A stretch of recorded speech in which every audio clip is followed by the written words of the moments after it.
Boots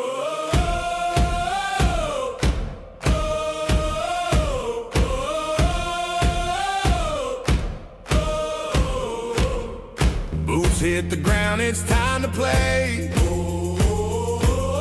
Caparzo and Snow got news today. From the trenches deep to the TPL stage, grab your squad, it's a brand new page. Hell, let loose, insiders ride with Cuba in a wig by our side. Front lines calling, feel the pride. This is where the battle lines collide. Hey!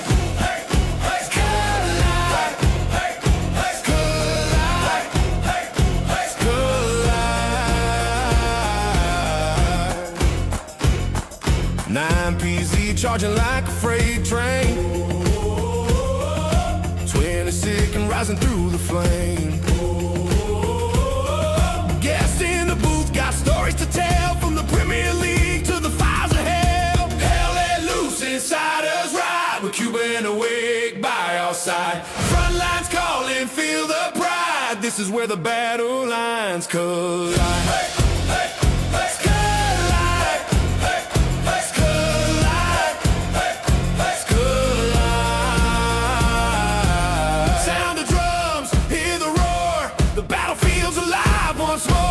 Insiders bring the weekly lore. It's your time, let's settle the score. Hell, let loose, insiders ride with Cuba in a wig by our side. Front lines calling, feel the pride. This is where the battle lines collide.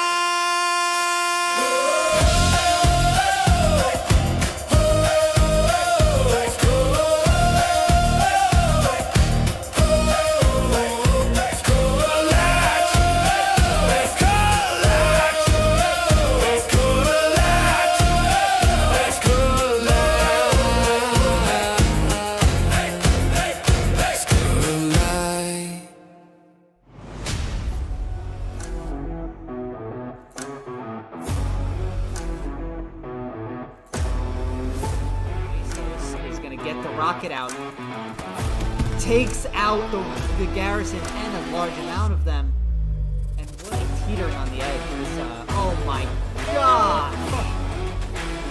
That's so many dead bodies. Oh la la. He has the big shotgun, petit sachet, there are big gun sachet. Oh no!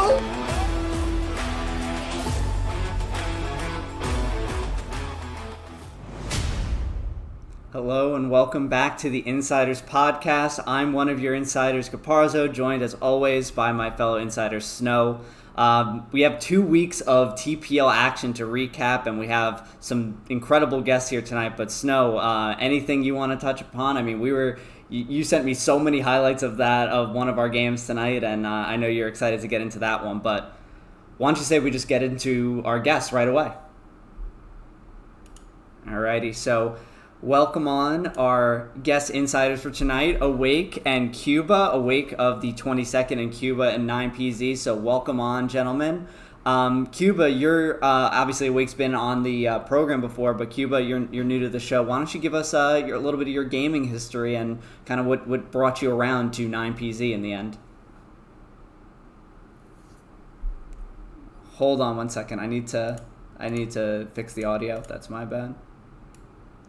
All right, try now. Good? Yeah, all good. Sorry about that. Go ahead. No, I'm a Game Pass player, believe it or not. And, wow. So I got in with that wave of players. And then I was like level 40, didn't know what I was doing. So I was like, man, I want to learn this game. The few people I met with mics in game was like, this is how it's supposed to be played. I got a random Xbox looking for group invite back when they were doing that. I accepted it, went to some small little milsim, ended up backfiring, and then we all left. I'm sure some people remember Nomads, it's where Nomads came from, and then we decided to stop doing that, and we went to Spam.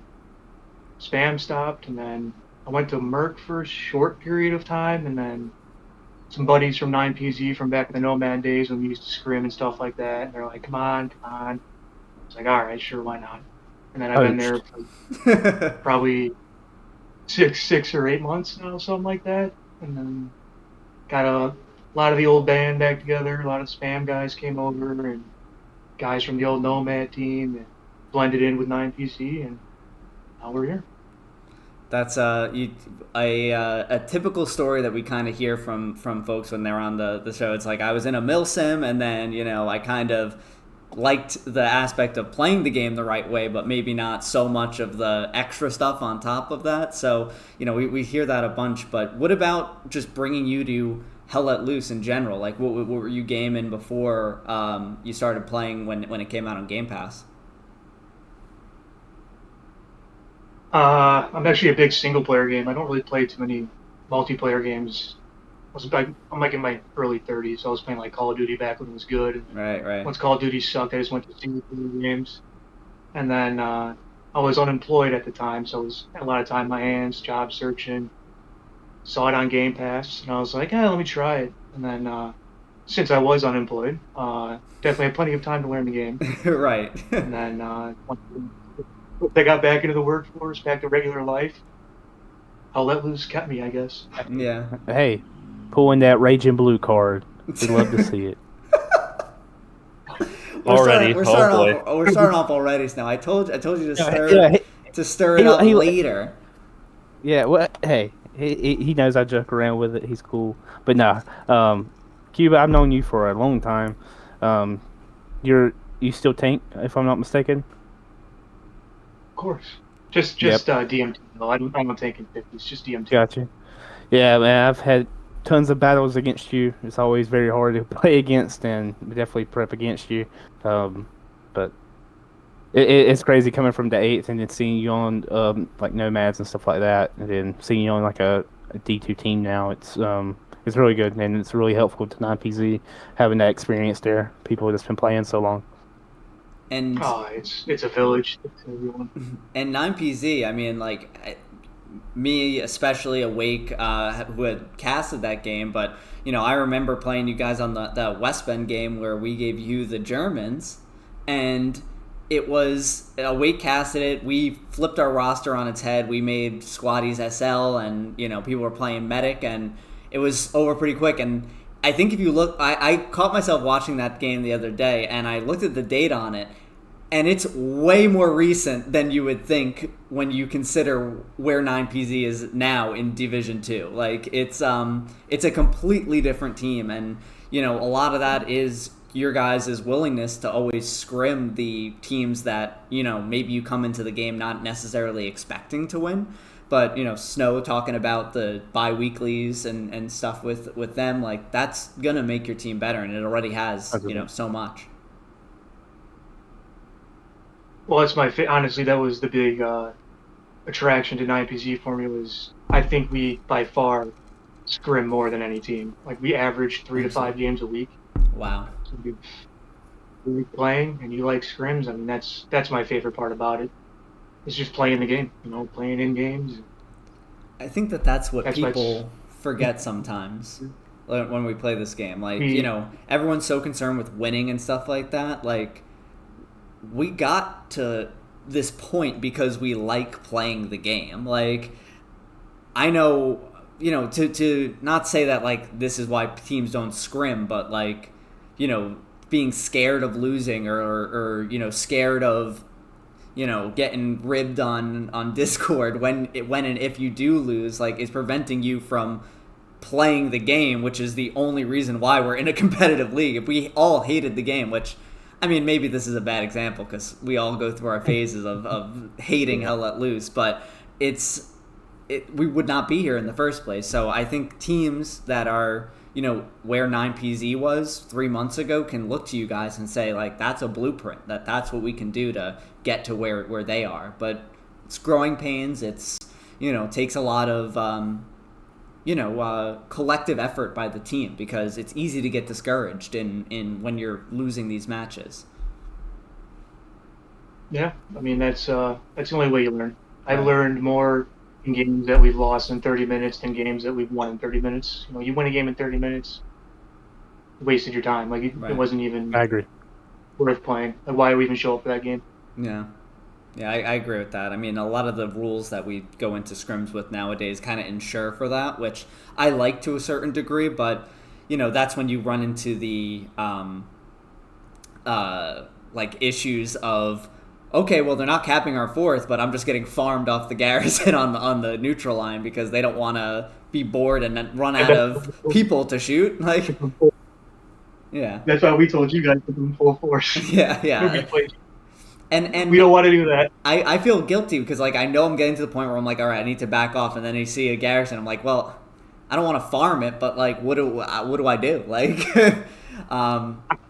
but Awake, been in a start of a season for the 22nd for you guys, playing in the Carentan circuit that we had in week 1. We're gonna get to the game a little bit later, but you know, from just a general perspective, someone who's been around for a little bit now, what's this season's TPL compared to last season's? I mean, I feel like it's, as far as like, not so much playing. Well, I actually get to play this season. Right. No, I didn't play last season. I actually get to play this season. It's not. I feel like it's a lot more work, especially for me and you this season. Maybe not so much assigning the casters, but like, dude, okay, this is just a message for everyone out there in TPL. Stop opening fucking tickets all the time. It's really annoying. I get pings about it every day. Liberju, stop pinging us in every single thread. We don't need it. All right, I had to get off. I'm that off. pinging you guys in every single thread though too. Oh so my god, I'm dude! I have, how many pins do I have in TPL right now? 20. I haven't read. Yeah, like, thanks. But like, it's I'm excited to play. I mean, obviously we just played against HLE, and then tomorrow, I think we play tomorrow, right? Cuba, do we play tomorrow? I have no idea. This weekend against Look 9PZ. at the mind games that Awake is playing now, just pretending not to know when the game is. play. Look at this. No, funny. Yeah, I think it's tomorrow. I'm like 5 of these in, dude, and I'm feeling it. So I'm excited for this season. Obviously, we have a tough first 2 weeks in 22nd against HLE last week, and now 9PZ this week. But you know, I'm excited to play and be a part of the season, more as a player and as a caster as well. So, I think that answers your question. What would you say is the landscape of the league changed any throughout this season and last season? I'd say a little bit. I think there's more teams that are, like, obviously, like, with expanding to 9 divisions, there's a lot of new faces this season to TPL. I mean, you know, 57 teams. I'm not sure what we had last season, but obviously nowhere near that. Yeah. So, like, you see a lot more teams. Like, we have, you know, 7Cav coming back and playing this season. They actually played a game, they didn't forfeit. You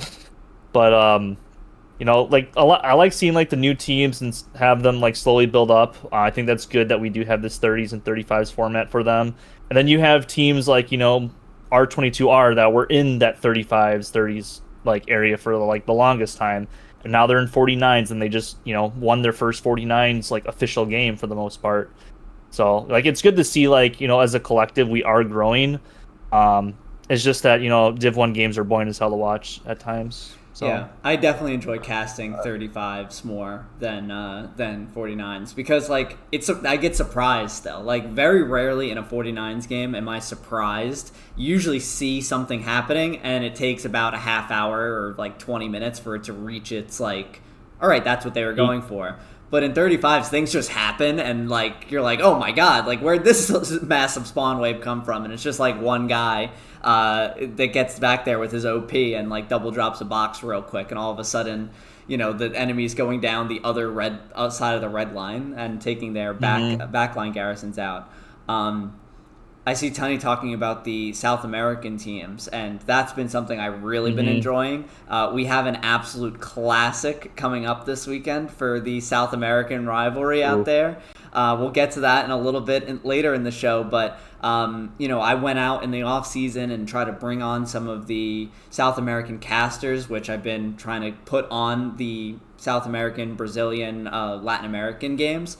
And I hope that those teams, like, are enjoying being able to watch it back and hear it in their own language. And you know, I got a message earlier today from, I think it was Big Dog and TRR, and he just said that he's loving, like, how we're getting full coverage every single weekend with the CAS. And you know, that's credit to the team that we built over there in TPL. So if you guys are out there listening, we really appreciate the time that you dedicate to the league. And you know, I enjoy watching these back pretty much all weekend in between my casts. So I've enjoyed that a lot. And we're going to get Snow started on the team because he's going to be a good boy in TPL now. I am. I'm the best boy. I am not doing anything wrong. Yeah, you're on the shortest of leeches there, buddy. Yeah. That's okay. I only thing I needed was you said leech because you're drunk. Leash. Okay. Wow. Dude, Dude, I'm gonna put your freaking collar on if you keep talking like that. That sounds so bad. Oh, please All clip right. this. That's a clip for the intro montage that we're working on still. So, why don't we, let's get into the actual matches. So the first one that we have to get into, and just for everyone out there, what I'm going to be planning on doing for the show, as far as TPL is concerned, there's so many matches, and we're just going to focus on a couple of the either really intense or surprising or otherwise interesting matches, and then also just do standings to recap kind of everything else. So if you do have highlights from your game that you watched back, send them to me, and I will make sure that we include them in the clip segment of the show. So I don't want to make it so that you aren't seeing your own game footage on the podcast. So just help me out a little bit with the clips and stuff. But TRR versus KRC, this one was surprising to me. Honestly thought that this would be close, but TRR would end up winning this one. But KRC comes out and wins it in the last 15 minutes on Canal Crossing. Wait, did you catch this one? Yeah, I think I caught the end of it because I was streaming the R22R L90 game, and I think I caught the last. I don't know if it was. I think it was last half hour of it, but yeah, I was a little bit surprised. I actually had TR winning this 4-1, but credit to KRC. They, grinded it out. I'm pretty sure I didn't watch it fully back, but I want to say Cap had been flipping back and forth a few times throughout the game. Yeah, and I was surprised to see, not that this is uncommon in today's game, but I was surprised to see KRC nail a snipe too right off the start and take out a considerable amount of the northern presence that TRR had going across the river area. So, Cuba, did you happen to catch this one? No, I didn't see that one portion. Yeah, Snow. Yeah, I did. We talk about KRC almost like a joke just because you used to be on there, but it's really good to see KRC, especially from the performance that they were putting in Summit. But we could tell each week that they kind of got better and better and better. So, and if I'm not mistaken, TRR was in was in the championship with Rage last season. In D8. Yeah, D8 championship with Rage, right? It was on Utah, I believe. Utah Dusk and Utah Dusk. Actually, that was one of the better finals of last season, if I remember, because I think Rage was up 4-1, and then TRR flipped it to 3-2 in their favor, and then for some reason all of TRR died, and then Rage capped it back. TRR, I always see them in the transfer portal, whether going or leaving. It's hard to keep up there, but Welshie keeps their boys competitive always. Infantry-wise, this game, pretty even as far as Hell Let Loose is considered. But KRC able to outfrag as the allies by around 100, I'd say, a little bit more than 100. But you can see in the kill differences, very, very narrow differences across most of the meat of the team. So you saw a lot of trades this game. Armor for KRC played outstanding. Especially off the opening, they brought a ton of armor to that north side and played it really solidly. But I want to do a couple highlights here from this one. So we'll start off with that snipe that we were talking about just a second ago. From TRR, a couple of rocket snipes. They've held back.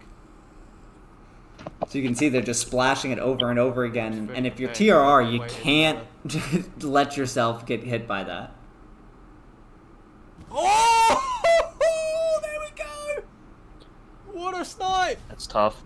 We did that same snipe against Just Merc. carrying a carcass into I hope point people now. know that they can go out of That bounds was one hell of a snipe from Karas. Yeah, for that's 10 seconds.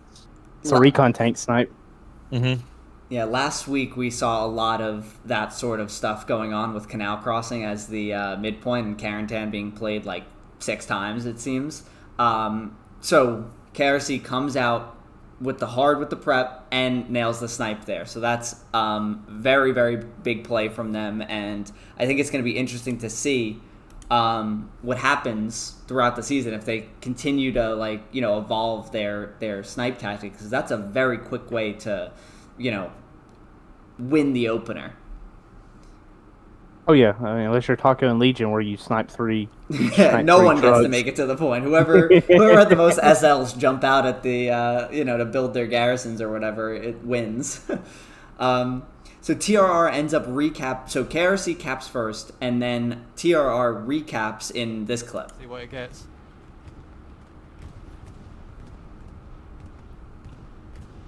Gets bonkers. Gets turbo. And this was a match of bombing runs. Gets a few fish. Gets a lot of fish. Damage to the armor there. That's a great call by Hot Dog. But you can see where this came from. It was all just factories, and they played it perfectly into the hard cap, and you can see just how bad TRR starting to cap now. KRC spawns are right now, having to run from their blue line now. Halfway capped by TRR. Just saying, this is shifty in the trenches as well now. Lots of KRC dropping back, but that's allowed TRR to get across. You can see that KRC completely knocked them off of the boat bridges and north side of the map as well, and that little feint into the factory helps them get in. I don't think this is the sort of land that factory you want complex to and the lose, other one adjacent really. to it across the river is like your 2 spots if you want to cap this as Germans. Right, but not to be outdone, what Puppy's KRC here. is able to do in the final moments of this game is to recap the point using an airhead. That will problem And I love the smoke that KRC is using here to help them get Splash up. damage and get there. But this is just a total throwing your body at the problem, and it works out. Using the smoke for some cover. Look at the meat bits. Yeah. Canal I crossing. love the airhead Oh, spot was too. being capped I'm a well. critical. I love a good airhead. You both. It's perfectly placed behind the house, so where you're not going to get locked out if they have guys in there, too. I think that's really good spotting, too. I'm sick of people using airheads thank you in for follow. terrible ways. Spiv Dog 19. So- Airhead, open field, waiting for an MG. KRC So capped shout out out. Plumbus with the airhead there for Really good airhead. KRC, Let's but see if we can you can see get some TRR carry is on holding out only from the garrison that they have where that artillery mark is, and you can see the artillery starting to fall, and that really kind of iced it for KRC. You see here, just a couple minutes later here. It's actually really good that he's arguing there, and this is something that people should pay attention to, because where Demon, Neptune, and all of them are at, that's hard cap. Yeah, There's a little bit of hard cap into that trench, and that's where they're all at. I mean, they all spawn there. Gonna die to Artie. Yep, there they all go. So it's a really smart play from their Artie player. Can everyone just chill? Let's all chill out for a second. yeah, it's almost Come on, like if you can ensure that you're going to keep getting the KRC, spawn waves with the Artie, you'd almost rather do that than to take it out. Bombing run, in my opinion. And Yeah. Yeah, and then they use the bombing run, and you can see KRC taking advantage immediately, running across the bridge, which isn't really something you ordinarily see on Canal Crossing. No. Oh, there's still an OP up. Lord Vader. That's tough. Bang. Gets 1, gets 2. Can he get to 3 Ps? Oh. And that's the Self last says, "I'm gonna do that OP. with you," and the OP's gone as well. And then I just say I'm tired of Canal Crossing. Thank God we got Hurtgen though. Fuck me.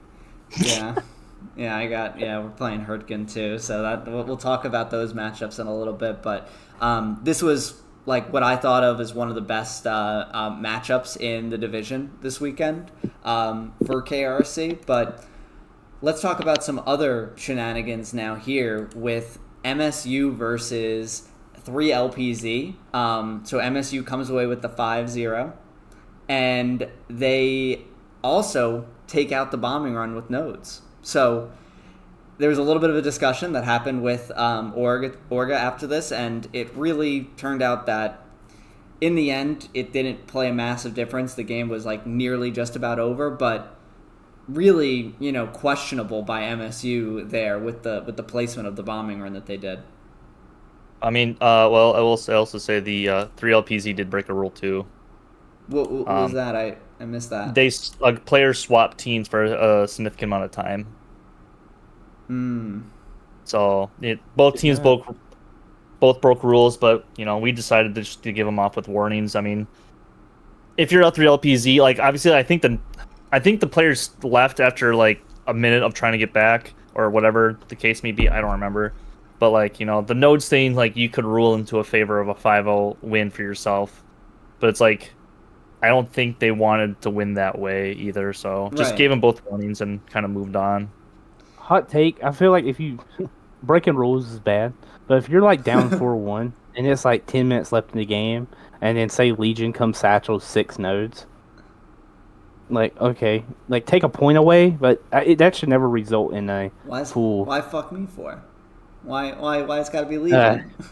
I'm just saying. I'm using his example. Like if it's a 3, I just feel like it's like so situational with the rules. Like that's why we kind of, as far as me and Caparzo goes, as far as Orga, that's why I think we go more towards like case by case basis on and also the severity of it. Because like let's say if that was a finals game, does 3LPZ then win the final for their division? And we saw that with Winter War League too, where it's like, do you want the final match of your season to be determined by you broke a rule and now the game at the other 88 minutes of the game or whatever it is that I think it sounds like yeah, if a team just goes back there and saturates your nodes like right off rip and just spam kills your arty, which will.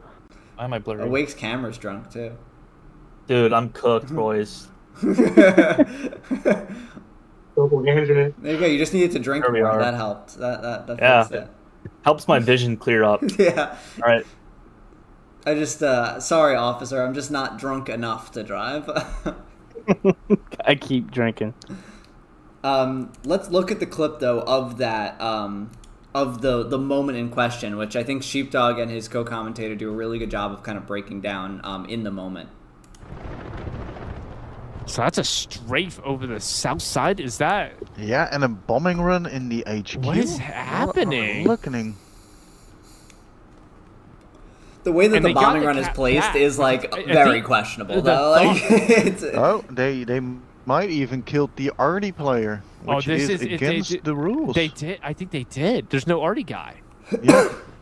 Yeah, that is the arty guy was on the north. You could see the gun that he was on. So no arty guy in the bombing run has already happened. So that would be, which means 10 guys just automatically gone. And that is a head scratcher from MSU, literally on the verge of 5-0ing this game, and they just let 3LPZ back in this fight on flooded. But I'm unsure. I don't think that's a forfeiture. Like when the 5-0 is going in. But you would. I don't know, but it's definitely. Either. It's definitely questionable with a referee that they're going to look into this. Like, hey, notes are destroyed. Are arty guys getting killed? Yeah, they might need to look if it's going to be a forfeit or not, depending on the rules. Yeah. And I see Major Wood in the chat. This clip is giving me anxiety reliving the ticket. Those are the scariest ones, and also cheating allegation tickets. Those always get messy really quickly. There's been some worse tickets over the past 2 weeks. Yeah, Awake loves those. They're I don't like those. It's it always devolves somehow into a witch hunt, like a Monty Python-esque trial where it's like. If she floats, they cheated. Like it's crazy. But Cuba, what do you think about the rules and the enforcement of them in situations like that? I definitely think it's all situational. Like I don't know who mentioned it before. Like if there's like a minute left and you destroy the nodes. Yeah, I think it was Snow that said that. Yeah, you deduct a point. Like wasn't game changing, but like. It happens with like an hour and 15 on the clock, and now like that's a whole different thing. I think it's case by case, and I think at the end of the day, most people know what makes sense and what doesn't, Mm. and who's pretending that something makes sense and when it doesn't. I mean, but people aren't dumb. You would like to Yeah. think so. It's pretty easy to see what intent is, I think, for the most part in this game. Like, in a situation where you're up like that and you're rolling, why would you do something purposely that would jeopardize a win? Like, you know, it happened with... It happened in Summit. Yeah, it happened in Summit, where it's just like... WRTB, KRRC. Yeah, those in that game that happened in. Yeah. And that was deliberate from what I heard. Yeah, I mean... But if you're losing and that happens, or like it's a close game and, you know, you're just trying to like throw everything in the kitchen sink and including in the breaking of rules, then like I think that comes off pretty obviously. Mm-hmm. I think the only caveat would be what happened in the Summit final, which was, you know, when you put nodes too close to the tank spawn and the nodes blow up the tank and the node, or the... Yeah. I don't know what I said. The satchel blows up the tank and the nodes. Yeah, it's yeah, I think like what, you know, Poppy just commented that is it a case by case or a complete forfeiture, and what would the penalty be if not a forfeiture? So in this example here, you know, it was a warning to both teams because there was some sort of like mutual breaking of the rules. Also, when Artie is killed, there's kind of a built-in punishment like in the game to account for some of that. So to say that you've been the bot kills 10 people and you also 5-0, it's like, why not just quit on the spot then? You know what I mean? I think that's what the bot is there to do. It's like a in-game punishment so that the integrity of the game is still somewhat preserved.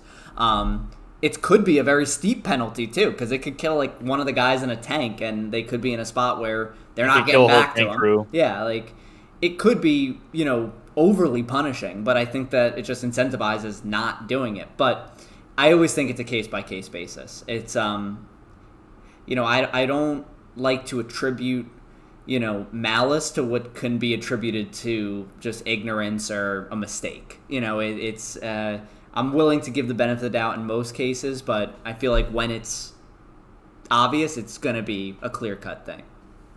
MSU, just be careful. Long season left. Don't make any more mistakes. You guys are the clear favorites of the division. Like, you guys are definitely under a microscope, so... I mean, you can do it again. You can see how dominant their performance was here, too. So, like... Are they in 40s? Is this 40s division? I think it is, right? Yes, I believe so. Yeah. MSU is in... Yeah, because that was last weekend that they played.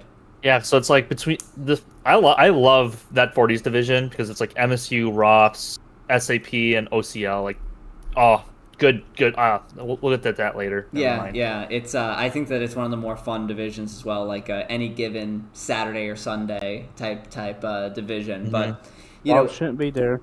But what's that? All right, we'll get there.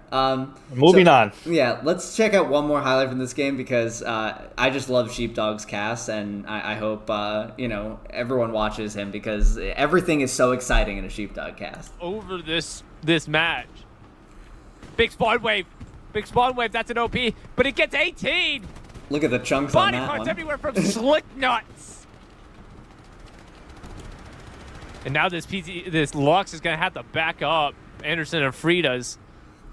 So that's like as they're capping forth there, and you can just see the domination that MSU had across the map. So that was a really enjoyable game to watch from Sheepdog.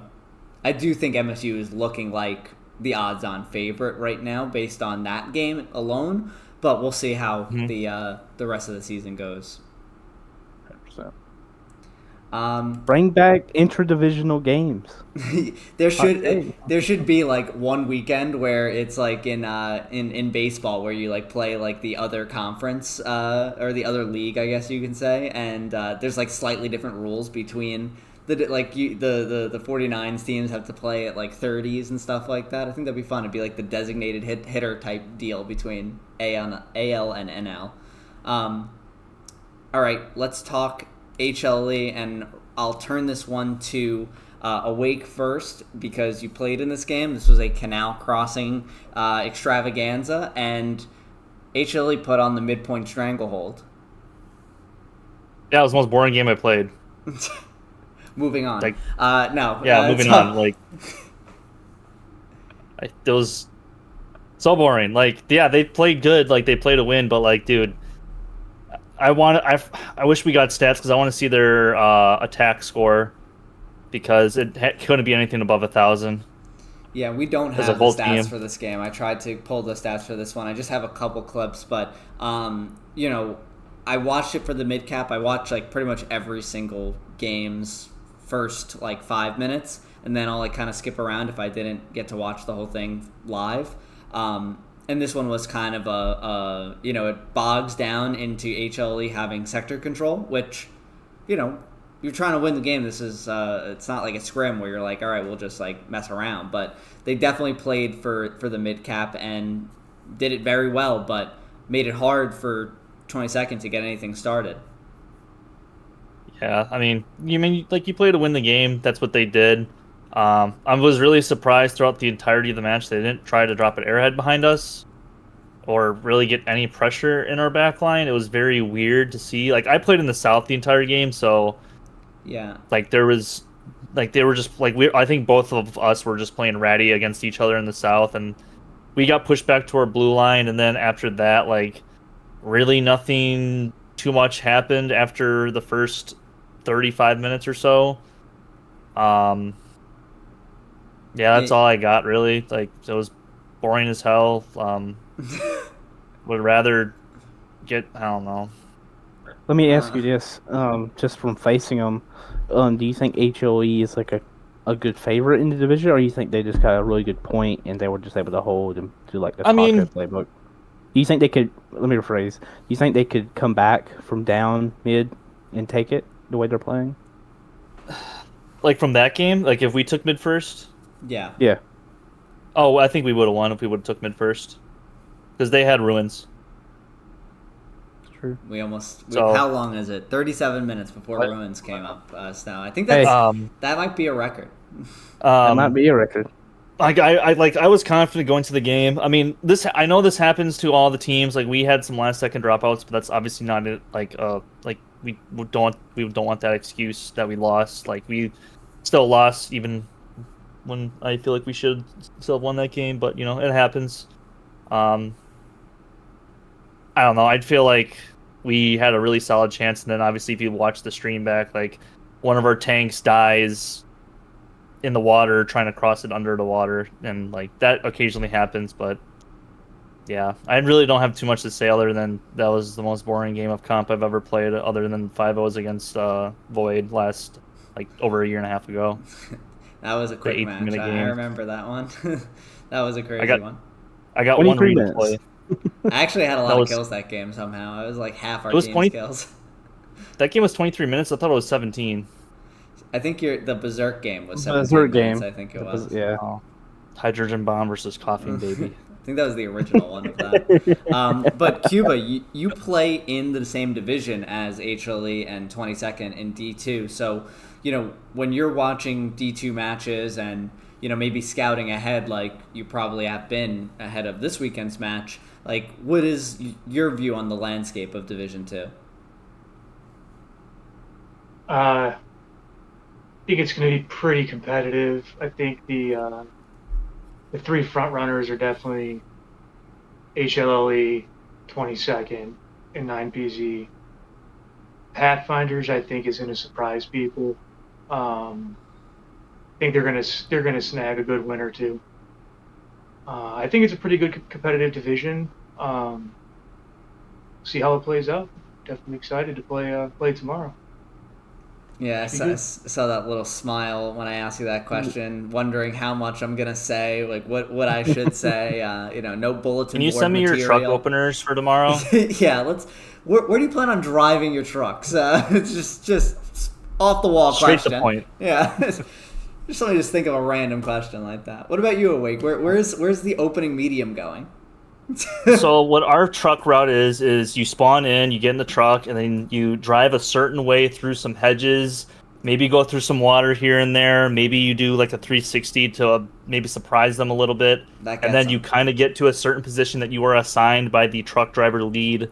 And then after that, you hop out. But the driver still tries to drive if he's assigned to drive or not.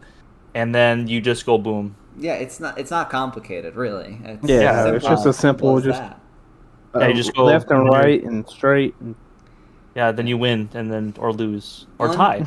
On the point of Pathfinders, though, I mean, it wasn't, again, a long time ago where it was Pathfinders and 9PZ, and, like, it was kind of a coin flip game where you just didn't know what the result was be. But I think recently 9PZ has kind of gotten over that hump a little bit more and is playing a really good, brand of competitive hell let loose right now. And the 22nd versus 9PZ game this weekend is definitely one that I'm gonna make sure I go out of my way to catch on the cast. You're playing medic. Nice. Well, I'm sure the casters. You see the little cross as a caster, and you're like, I gotta see what's going on over here. This is unusual. Well, unfortunately, you were an STG bot for HLE. Dude, I don't care, dude. Like, I know you have those clips. Oh, great, yeah. Come on in. Weeby Ohio Oh, this pushing is up. Papa Kiwi. Oh, yeah, nice way clip, right Snow and me dying to Artie. That's the clip. Weeby Ohio gets wiped. Look at him camping. I'm holding a position because I know there's a garrison on the other side of that. Providing great covering fire Where right here. Papa Rolo Kiwi's fires a at. I'm rocket. holding Papa it so my Kiwi boys dodges can it. push up. And I have height advantage. It's a strategic position that I found in the moment. Okay, yeah. Well, why did you push the He was gear? using his environment. If you look at the... I could be like you and just stay in a tank all game and not move. Hey, we do move occasionally. We bounce. It's a big We cap try. on your It's hard. The transmissions in this game. I bet it is hard. Cuba, what do you think? Is tanking or infantry harder? 50s tanking. I feel bad for every single person that does it, because every time I get satcheled and rocketed, I want to uninstall the game. So getting satcheled map when you dependent. don't know has to be awful too as a tanker. You're just like black screen. You're like, Infantry is a lot less forgiving, or a lot more forgiving. oh yeah. We only get like 5 tanks a game, so we only get like 5 and if lives you're where you using guys are 5 dying. tanks, that's not good. Yeah. Like, Exactly. I You need think to it. cut it down. I think it's also map dependent though, because if you're tanking on a map like Hill 400 or Hurricane, Yeah, you're that's gonna hate your life. Even Karantan too, but like a map, let's say like Curse or I don't know, like even like SMDM, I think is a lot more forgiving unless you get an AT gun in the butt, like in the Summit final. Like I just think it depends on the map too. Well, Curse Night was AIDS, so don't give me Night. Curse Night, Fog, I cast the Curse Day last weekend, and it was interesting. Exo. Curse Day is crazy, dude. Especially in today's like competitive space Curse where like Day in people like, 30s are is hitting their weird. shots. Like, Curse Day in 30s was weird. 48th brought 4 tanks on the opener. I'm like, dude, that's half your team in tanks. yeah. That it was insane. Honestly, like I It's like a battle that of the though. windmills. That's what I really like about the preset midpoints and maps is because like you can just say, you know what, like it's Curse. Like why don't we just load up in tanks and you get the whole week to kind of prepare for doing something different. And I think you're seeing more teams do individual openers for every single match. Like I used to think that teams in this era would just be like, oh, Samurai Dumont, Pierre's Farm, like let me go through my opener guide. Oh, there's this one from a year and a half ago. We'll just use this. No, people are gearing it towards their matchup and towards their roster that they're gonna bring on game day. So I love to see it. And the opponent, like you obviously, if you've done it a lot, then you guys know what teams are good at and what teams are not as good at. Like what teams can really hit their snipes and what teams can't. It determines a lot. 9PZ is a pretty balanced team from my perspective too. I believe Cuba, like between armor and infantry, like you have definitely some teams out there that don't have good armor but have great infantry, and vice versa. So that balance that 9PZ has going, I think is good. Same with the 22nd for you awake. So I think that's what makes D2 fun. It's less stressful too, in my personal opinion. Would elaborate on that? I don't know. I don't know. I just like that's why I joined 22nd in the first place. Like obviously I want to compete at the highest level. I'm like probably the most competitive person in the entire league. I just don't want to sit there and prep for 90 hours like Mahojo and find like this one tank snipe that the other team might use in 1 in a millionth chance, but I'm still gonna do it anyways. Yeah, we've been without our Mahojo for a little bit now. He's still on vacation, so we miss Maho, but we back in. Upset alert! another Upset week. alert! Ooh. Yeah. New topic. Upset alert Legion. Are they Hey. washed? Are they dependent on Mahojo? All right, Based on last week, yeah. Yeah, a little bit. Let's get into the 75th. So we talked about this, and it kind of became like the tagline I heard is just like, do not sleep on the 75th. I casted their match last week on Elsenborn, and they came out dominant. That map is very crazy, by the way. Like it still surprises me that teams play it more often than I would expect to see it. But Cuba, do you have any just feelings on Elsenborn? Have you played it in competitive? It's probably top 3, if not my favorite map. Really? I love it. I don't know why. Everyone hates it. My Dude, favorite that map part is about it, so dog shit. I like the elevation levels. You can be anywhere on the map and see anywhere pretty much. I kind of like that.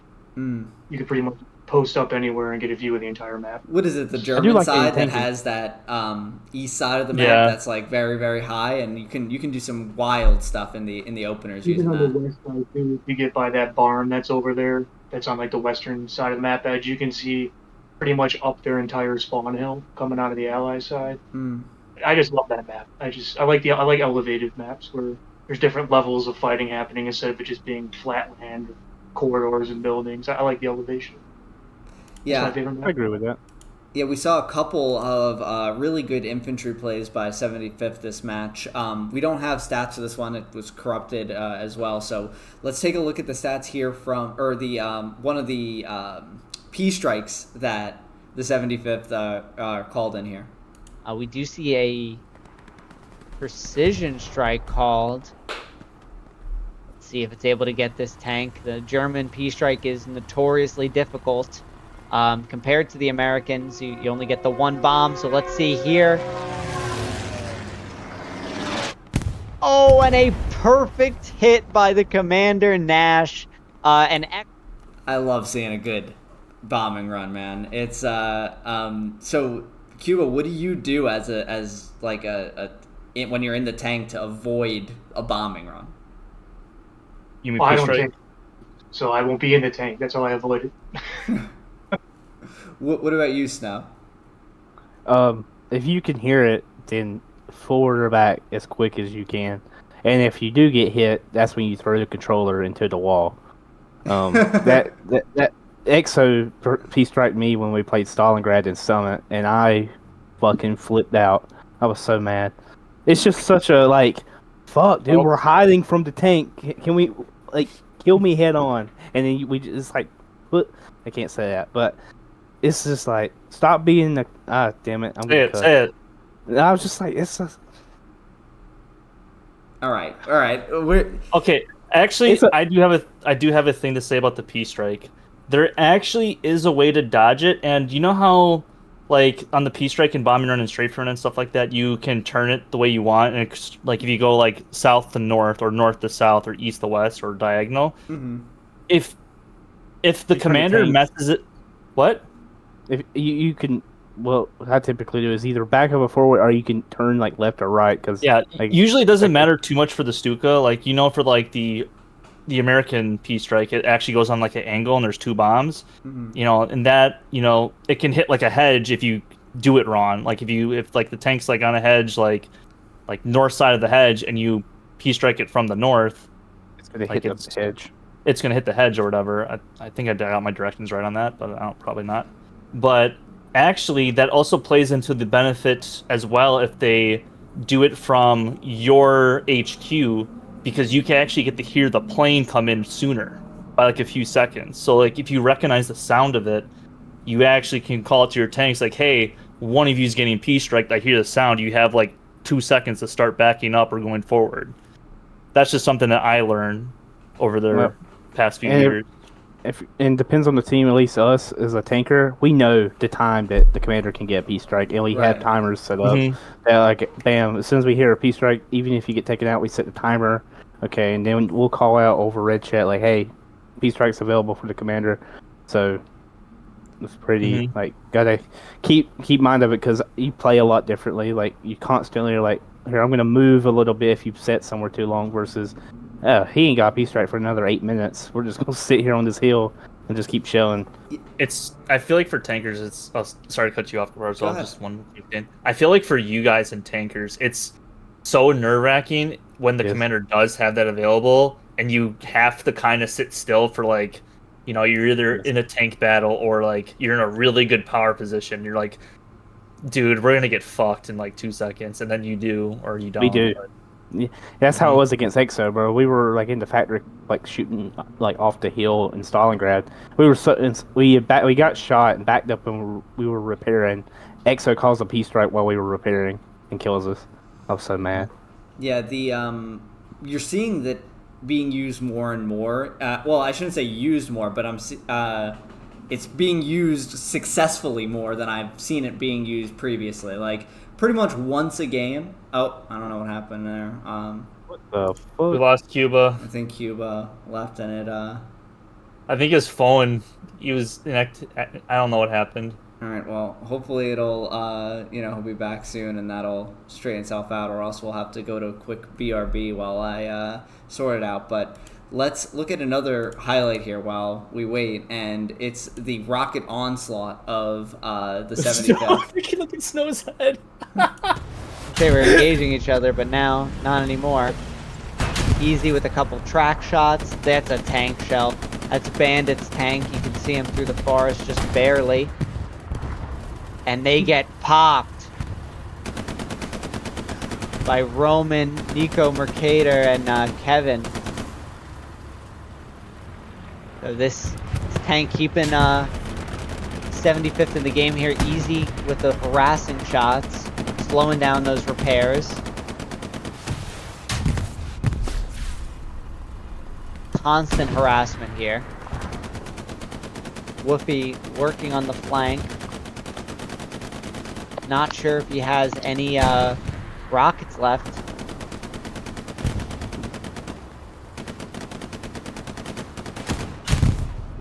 Gets it. Damn. I forgot this map has a snowstorm, dude. That was always an event during the match too, where you'd like see good offensive pressure being made, and then it was snowstorm time, and everyone just kind of slowed down what they were doing to like a crawl. I think it helps the defenders out a lot with the snowstorm, unless it's one of those like moments where you can't cross that next field, and then you end up getting killed or getting run up on, I should say. I'm curious if they're ever gonna add that to like pre-existing maps before the dynamic weather. Like Foy, I think could benefit a lot from like a snowstorm. I mean, not so much Kharkov. Don't they already have a snowstorm on Foy? No, it's day and night. No, but I've seen. Well, I don't know. I've seen it like the day be a lot like, foggier than normal. I think it might be people's settings though in their clips, to be honest. That's like hazy or whatever, maybe. I don't know. But like an actual like snowstorm where it's like it actually cuts visibility by a significant amount, where like, you know, infantry can get away with some sneakier plays, or tanks can get into, you know, positions that they would normally get caught in. I'm just curious about that. But Ellsborn's terrible map. Yeah, blasphemy. Top 7. But wait, he don't play enough. He don't know like the meta for that map. It's okay. Dude, like, all I do now is play scrims and comp games and prep. I don't play pubs unless I'm really bored. Playing pubs is can get unless very Adam frustrating. Leeds United is in command chat on the Legion server, and I'm gonna get my clips that way. I got yelled at him by yesterday. He's yelling at me. Welcome to the club. What was he saying to you? If it's appropriate to even No, say. he's like, oh, easy squad down in the sub. They needed your help 8 minutes ago after he got the Gary up. Why the fuck is everyone down there? Just yelling. I'm like, I never should have built it. I'm sorry. Leroy will put clips into the Legion server like once a day, where it's just it's crashing out on the server for one reason or another. It's hilarious. I almost had him in the 8th. I even was going after him. He was going to be our commander.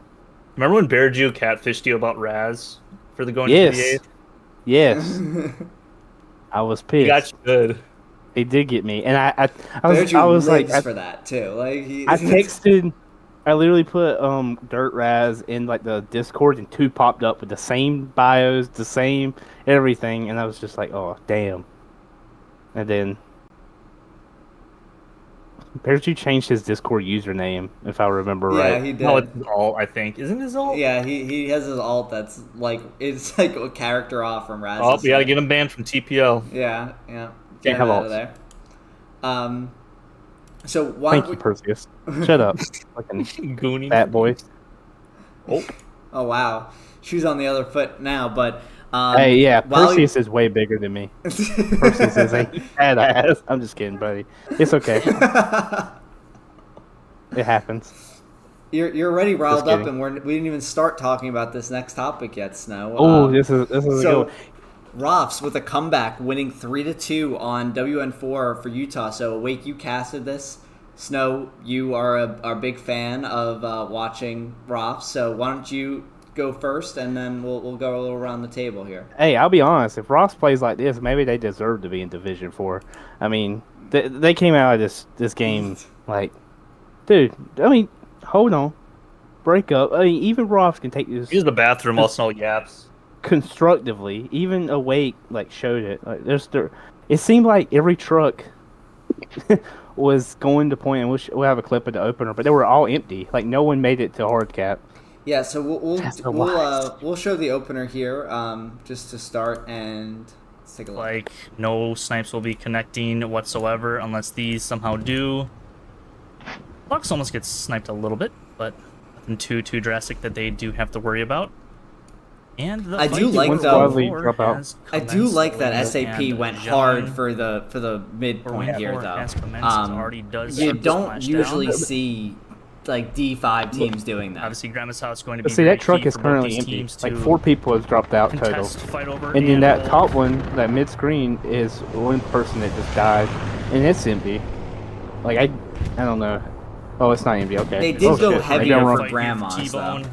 Is he does not. They did go heavier for grandmas, but they weren't able to take it.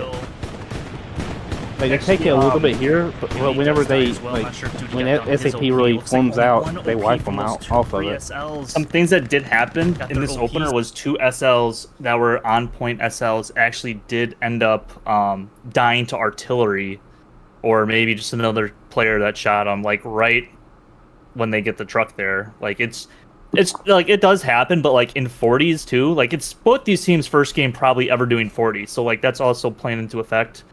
This is also an allied favored cap, so you kind of actually do expect SAP to cap.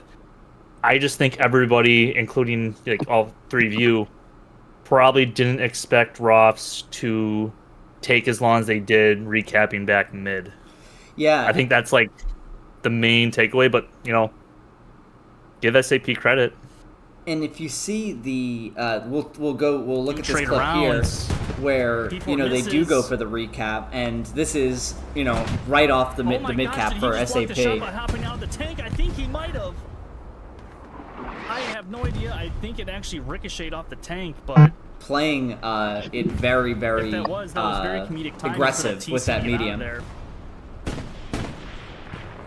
I mean, Wake talked about in his like breakdown, but I would have had that medium like on the right side of that building, just down that little corridor, because SAP's garrison was straight ahead and they had tanks there. They eventually do move their tank into that position, but there's little things like that. They do have that Lux in the barn, but as you can see, they have no Grandma's control, which is unfortunate for them at least. But and for them to send that amount of people, it was literally 3 squads of Robs versus 1 squad of SAP.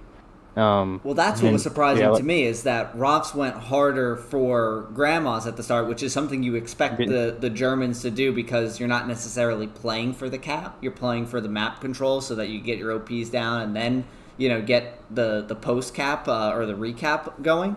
And then the next time that Awake looks over there, like post cap, it's all SAP, so it kind of neutralized what Ross was going for, at least what it looked like they were going for at the start of the game.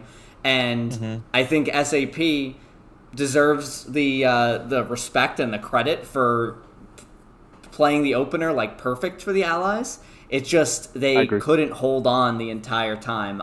And that, I think, just goes down to Rof's experience. So, I mean, if we do look at... Rofs here, they went for an airhead. Will he get it? To try to contest the point. So airhead review away. What are we thinking? That's a mid-tier airhead, to be honest. He does get gunned down, though. What makes it? What could do better here with this airhead? Not place it next to a building like that. Yeah, but where are you going to put it? Very rocketable. Probably put it in the light, right? Just under halfway to go, McGee. Hey, you honestly want it, like, it's hard to say, like, it's a very odd point for Germans to, I think I even say in my match review, instead of having the airhead there, you have it more towards the south by that broken building, by that hedge to your far right now, kind of where J and C squad are pushing from. You kind of want it there, just because it is harder to get to as the Allies. I mean, you're a lot more exposed. Playing devil's advocate, they have the bunch of OPs there, and they probably want to shift some manpower up to the north there and play hard cap a bit while those guys, get sucked up into from the south in grandmas. So maybe that's exactly what they did. Yeah, and they got lucky. I couldn't. Or they got like pretty good luck with when that artillery shell hits and kills the guy that was going to lock it out in like 1 second, and the spawn waves comes in right after that, able to bolster the cap inside that northern cattle shed. Yeah, and as that airhead was coming down, I don't know if you can really see it good on that clip, but Robs did take that because they didn't have that building when that airhead came down the wake. I know what you're talking about, that broken down building on the right. And then when that airhead came down, they flooded to that airhead because obviously got called out in SAP Red Chat, and they lost that building. Ross was able to take that and also take grandmas a little bit, or at least contest grandmas. That airhead don't take the point, but the ground that they were able to take with the airhead being like the distraction, I should say, was enough to propel them to take it. Yeah, the airhead. But that's sometimes all you need too. Like all you need is that distraction. Like, if there's an airhead coming down, best believe 6 people are yelling in Red Chat about it and screaming at it and going for it. And then same with supplies too, not to a certain degree, but it is a distraction factor. It's if someone doesn't take care of that, you're gonna be in for a world of hurt later. Yeah, and that's something that 9PZ did to Legion in a scrim that we played against them with on Utah, where the airheads were coming in as soon as they were available, and it was a massive distraction because I was a squad leader during that game, so you hear the call out for it, you hear people going for it, and I'm the type of player where I want to go back now too because I'm worried and I'm anxious that that's going to do it, but I also need to be disciplined enough to say, people said that they're working on it. It's best for me to stay with my OP here on the front line and make sure we don't lose it, or make sure we don't lose our progress because I, go out and we overkill an airhead. And, sometimes you say, okay, great, I trust my defense and it works out and it's fine. And then other times, like what happened against 9PZ last week, is we lose our second point and we're saying, okay, well now we try to save what ground we had now we lost everything. So you just kind of have to retool and moments start away from scratch. From a 5-0. Yeah. Moments away. Yeah. It's, moments away. Yeah. What did he say again? Hold on, let me find it. All right, we're not gonna. While Awake looks, we're gonna see Rofs cap the point here. You kind of see it as a big, small. This is a little bit after that airhead comes in. You can see the amount of manpower that are in that cattle shed now. Yeah, but you can see how they're contesting grandmas as well in the north. Right. They're starting to take that, and now they got armor helping them. So it's a 3, like a pinch, with armor and infantry, When I saw this, basically funneling. when I saw this part of the match and I saw where SAP was spawning, kind of like on the other side of the road there, I knew that there was like real danger there because they had all those guys coming up from the south, and those guys crossing the road are just trying to get in the hard cap. They're not looking to see who's about to crossfire them. Yeah, and now you look, entire up and down, Rops has moved its entire front line forward. Right. And now they got OPs, and then now look, they're just getting reinforcements with that airhead acting like That a airhead's crazy. Yeah, that was a really good cap by Rops there, but, you know, we all watched the match and we know that... Every game Rops plays, it's like a good, like, impactful airhead, even if they win or lose. Like, yeah. When they play 9PZ, and... a really good game. Yeah. What, 9PZ played Rops, Cuba? Was that... Yeah. When was that? PHL. Summit. Oh, right. Yeah. Oh, yes, the Flak, or Grau Pillbox game. Yeah, where you guys got airheaded and then you kind of lost the point but used it to your advantage because they weren't back on third when you recapped your second point. That's all it is. Yeah, it's Rops is like one of those teams where like even when you're winning, you have a heart attack, and that this game was no exception. Look at this last push here by SAP and a little bit longer of a clip. Pearson's really around the point at win 4. And wait, what's going through your mind here? 7 minutes, you know, quarter cap. Absolute freaking classic. Smoke artillery is coming down. Not quite sure. Look, the Lux just barreling in from behind them. I think it was a solo tanker. I honestly really don't know. But like the airhead that those two blue guys are on in that trench thing, that was SAP's airhead. And it's being supported by that Lux too. Smoke artillery still coming down. No, that's SAP's airhead. Oh. Yeah, look at that. Look at Robert. Robert does a lot of clutch plays with that pistol and like this entire sequence. SAP still capping the point. I think airhead did get destroyed. Such heartbreaking seeing all Robs just push from the right side of your screen. And that was Dingo who went down to the pistol there. I saw Dingo in chat. So that's you know, I'm sure you'll take the win, but the pistol, man, come on. This is just a couple moments later. I'm just going full send now into the hard cap. I think I named this clip Pure Chaos. Yeah, no, that's the next one. Airhead is called in at win 4. Empty husk of the... There's just everything going on. No Rops inside. And it looks like SAP should cap here. 3-2 in oh, no, defense A is starting. flood Defense is of starting. Robs. Still, I think they placed and reinforced, and Duty and Kiwi were the lucky ones to reset it. And then that arty hit comes and kind of secures the kill. This poor 76 dude is just trying. Rockets go into the side of the tank. What's doing, unfortunately, does die. Playing it pretty good though, the 76, for being an absolute chaos. It's a good TC. Hey, I'll give Rum credit. I don't know if I got a clip of it, but I mean, it's a great play to take out this tank. Yeah, we get it here. Here's Rum. The 76 actually dies to a tank round. There's Robert with the pistol again, but Rum using the MP40. There's the airhead. Coming in, airhead's coming down as the satchel does blow up and kills all the Look at this is insane. Tiger probably trying to find that 76, but unfortunately, so much action in such a small area. They do have another Tiger on top of the point. And then at the same time, fourth is getting kept by one guy. So like SAP, obviously you have to go all in at this point. You know, so you're not worried too much about defense, but like. I love when teams do this though. Like this medium you throw it all out.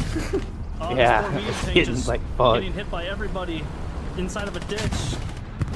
Does get taken out.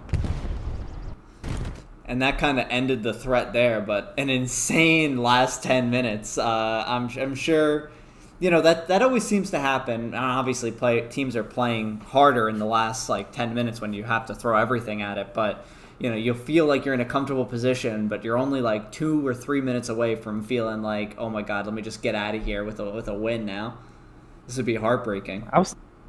I was saying that with the 6. I was like, damn, why do we only play like crazy when it's like 20 minutes left in the game? Why don't we? When we were like down against EXO, why didn't we just do this with like an hour left and just coast? It would be less fun to some watch. reason. I think it's because everyone's like, all right, 20 minutes to start. Like time to start doing some wild stuff, and sometimes it works, sometimes it doesn't. We just need a team that does that only, just wild shit, like a half track It's like outside an of anime. bounds. It's like an anime back and forth. Half track glitch. Yeah. yeah. Animal backed in the corner, and then you Right. get a half track spawns a whole team in 4 grid squares behind you, out of bounds. But the kills in this game, very, very even. I mean, it looks like the differences, again, we're only like really 10 kills plus or minus a few for most of the roster, but only the difference of about 100 kills in an absolute grinder. And I think you said it best, Awake, an instant classic. Yeah. So I want to go through the divisions here now. So we have 2 weeks in the books. So for the divisions 6 through 9, we've had 2 games being played. We have the 49s and 40s having their second week being played this weekend. And we'll talk more about those divisions here in a moment. But we're just going to go through these divisions, just kind of like talk a little bit about each one. So SCC and ITHL on top here. I think to start the season, when we were, maybe 4 weeks ago, we were saying SCC was going to be one of those teams to look out for. But I really was surprised how good ITHL looked in their last matchup as well. Yeah. Yeah, it seems like that's a little bit of the trend. Like you're looking at these, I'm gonna call them like a region team, if that makes any sense. Kind of like you see the OnlyFans team. It's like an area of the world that we really don't get players from, and it's like now they have like an outlet to play. And both OnlyFans and ITHL for Italy, they've been looking really, really good. But don't sleep on SEC. They're really good on the Aussies. Yeah, it's this is an interesting division where it's like, you have Italians, Australians, Americans, I think South Americans too. This is a fun division here. Mexicans. In Division 9. Yeah. So D8,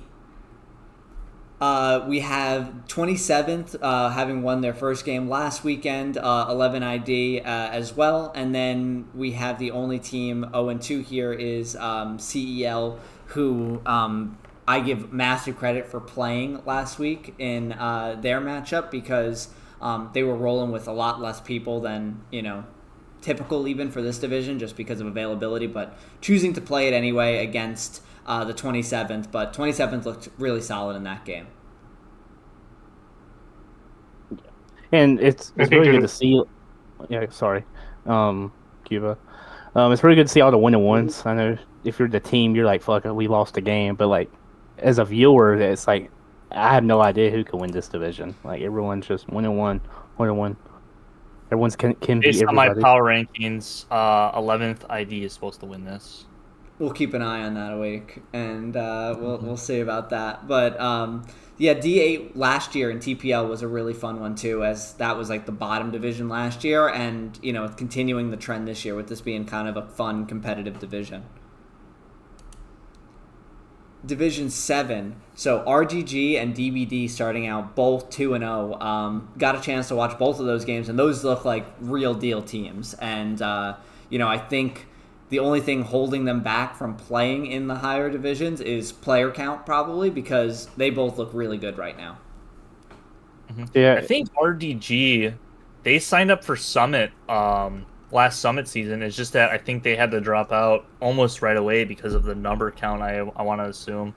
Because Right. we even had, I think we even had graphics and like raccoon stuff for them made that unfortunately were not used. But like, it's good to see them, like in this division starting off 2-0 for them. So shout out to them. And the two teams that are 0-2 were not like blowout losses. Like 66 played an insane West Bend game that, I mean, West Bend you don't really expect to win as the Allies, but played it as good as you can. West Bend, yeah, that's A-Wake throwing up gang signs for West Every Bend. single podcast, I think you guys talked about West Bend, and I love it. Yeah, it comes up some West Bend and ruins. West Bend That's our bread and butter. Yeah.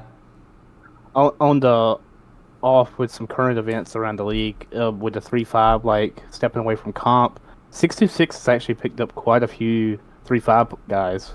So and they were able to play. So I'm really interested to see like the immediate impact of these like high skilled players coming into a team at this division. Mm-hmm. Like you get two players that are dropping like 120 combined. I don't know. I mean, obviously just using as an example, but that can make or break a difference of a team, especially at this division. Mm-hmm. Yeah, that we talked about that last week, where people going down to play in the lower divisions, and what it means for those teams in terms of like the instant knowledge boost that they get. So I'm interested to see how that kind of impacts the rest of the season. RGG got a couple of them as well. RGG's always been recruiting. I see them constantly throughout the offseason, like bringing in new players, and I think you're seeing them kind of come together here with the 2-0 record. So that's what we got in Division 6. Or I'm sorry, 7. This is Division 6. So now here we have 263H continuing their win streak after that insane match that you casted a couple weeks ago, Awake, and Rage looking good here as well at 2-0. Rage, I think, was probably a favorite going into the season. They played Red Zone last season in a very close game, but this season they blew them out 5-0. So Rage, big time improvement, it would seem, from last season, and coming out strong. 263H too, not a team I've ever been familiar with until the season, but 2-0 to start the year is pretty solid. And shout out want to to say Latinos. Sorry, Cuba. Don't sleep on L201. They're one thing I like about that team is they are not afraid to play teams up in divisions. They're going to improve really quickly. I think L201. I think it's going to be between them and Rage this season for Div 6. Those two teams, but L201 is the sleeper for sure. People are going to sleep on them. I'm excited to watch more of them. I think it was like a. Shut up! I'm talking.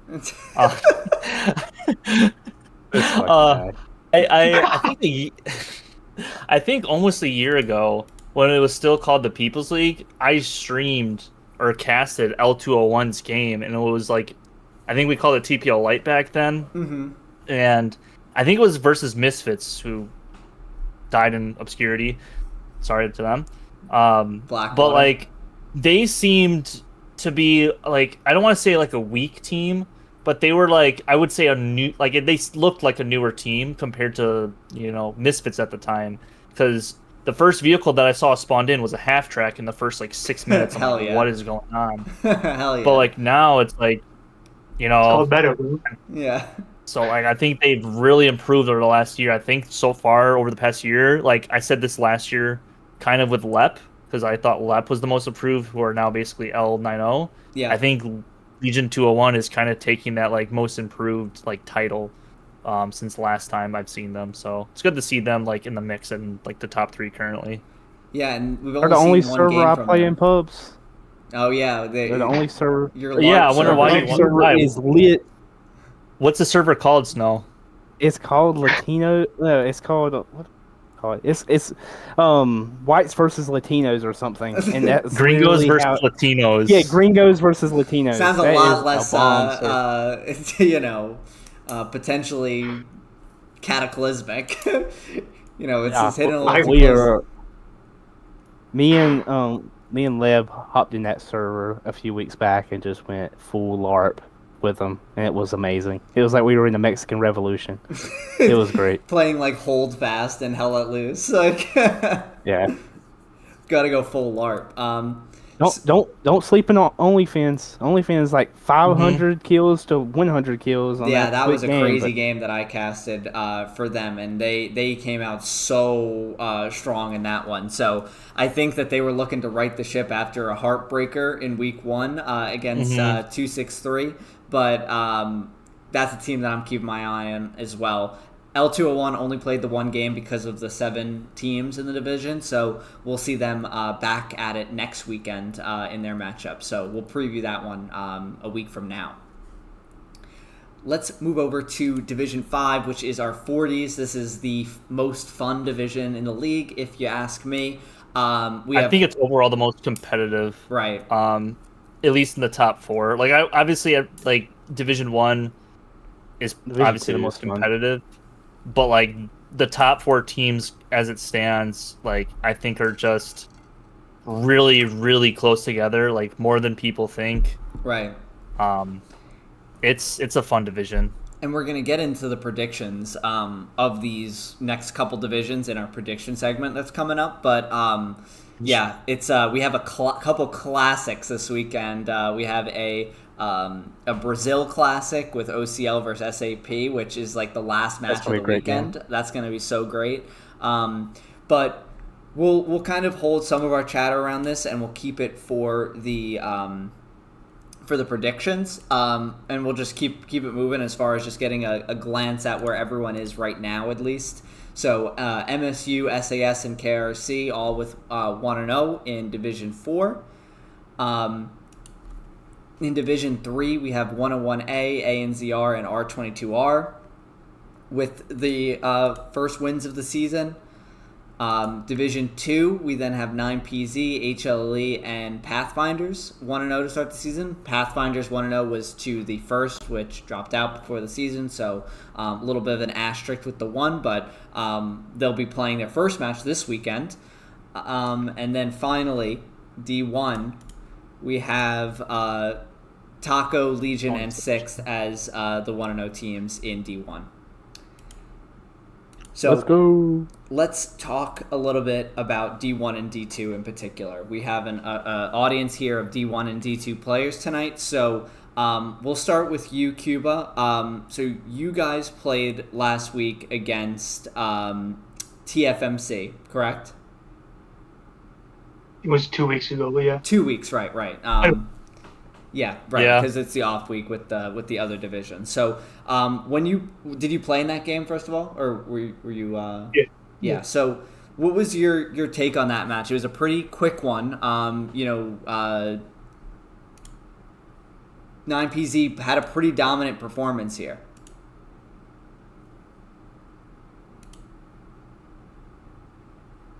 Yeah, it was just, we just do what we always do. We have they were good. Their tankers definitely gave us a fight. I did think they had some good tank positioning. It was a good game. We just followed the game plan. We kind of executed exactly what we wanted to do, and it ended up working in our favor. And what was the midpoint on this one again? It was Omaha. It was West Verville, I believe. West Verville. Yeah. So the north one. Mm-hmm. I love West Verville as a point. It's one of those points where in like a pub it's very, very Axis favored, but in a comp it's fairly Allies favored. It's one of those weird maps that are like that. But if we look at the stats for this one, it was a pretty close game from the infantry side, but the thing that jumped out to me the most was your machine gun usage as the Germans here on a... it's definitely an MG map, but when you're 5-0ing a team, you don't necessarily expect to see 315 MG kills on your run across the map to do so. So how much of, is that part of the game plan when you go in and you know you're going to be the Germans and you have the MG42? We know what everyone on our team, we know what our players' strengths are, and when the opportunity comes to get in a good position to use the MG, those guys know who they are, and they do what they do. It's as much planning that does go into our games. Like, we do prep a lot. We do all, we check all the boxes, but we have enough role players that they know what their job is, and when that opportunity comes, they see it. And it just pieces just kind of fall together naturally in a way. And when you're but the planning.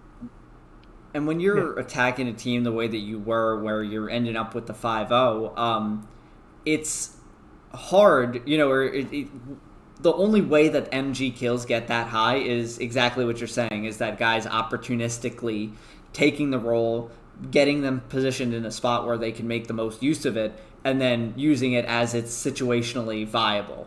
And that clearly enabled you guys to push the map on some of those more open fields, and I think that's kind of was the story of this match.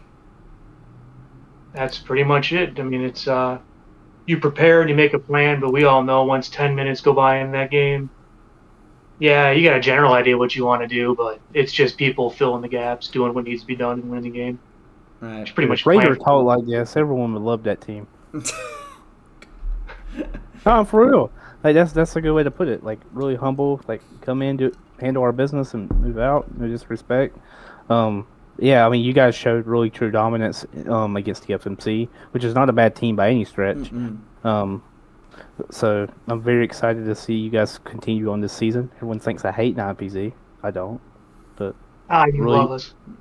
Did you pick Pathfinders in Summit to beat 9PZ on that Carentan Town Center game, Snow?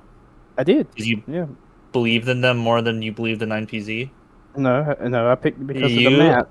I picked it because of the map.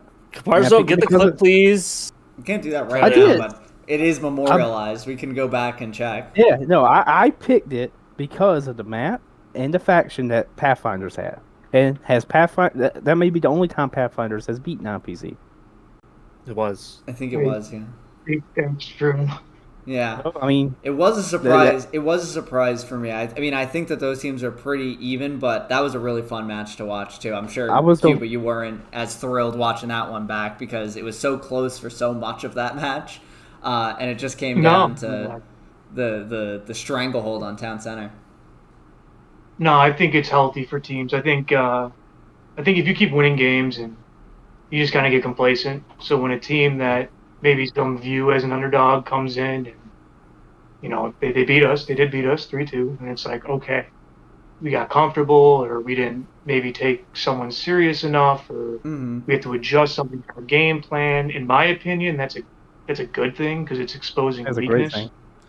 Yeah. It's hard to identify the areas for improvement, too, when you're winning a bunch. One of the things that I really enjoy about Legion is that you win a game and you're still in there for an hour after the game being like, well, this was messed up. Well, this was messed up. Like, what happened here? And then the days afterwards just kind of being in VCs and being like, oh, yeah, I'm watching the game again. Like, this was messed up. I watched your POV and, like, what was going on here. That's how you're going to get better, but it's much easier, obviously, when you have a loss and you can say, this is the moment where things started to unravel for us. And, like, what was happening at this moment? What should our map have looked like? What could we have done to prevent it from even getting to that point? And that's how good teams get better and how teams ultimately move up in the divisions. Yeah, I'm sure you guys and Legion, like, basically... Like, what the fuck? Why did we get in this position against EXO where they had a shot to win the game at the end? No offense. If you guys commit that much to Ruins, you guys should take Ruins.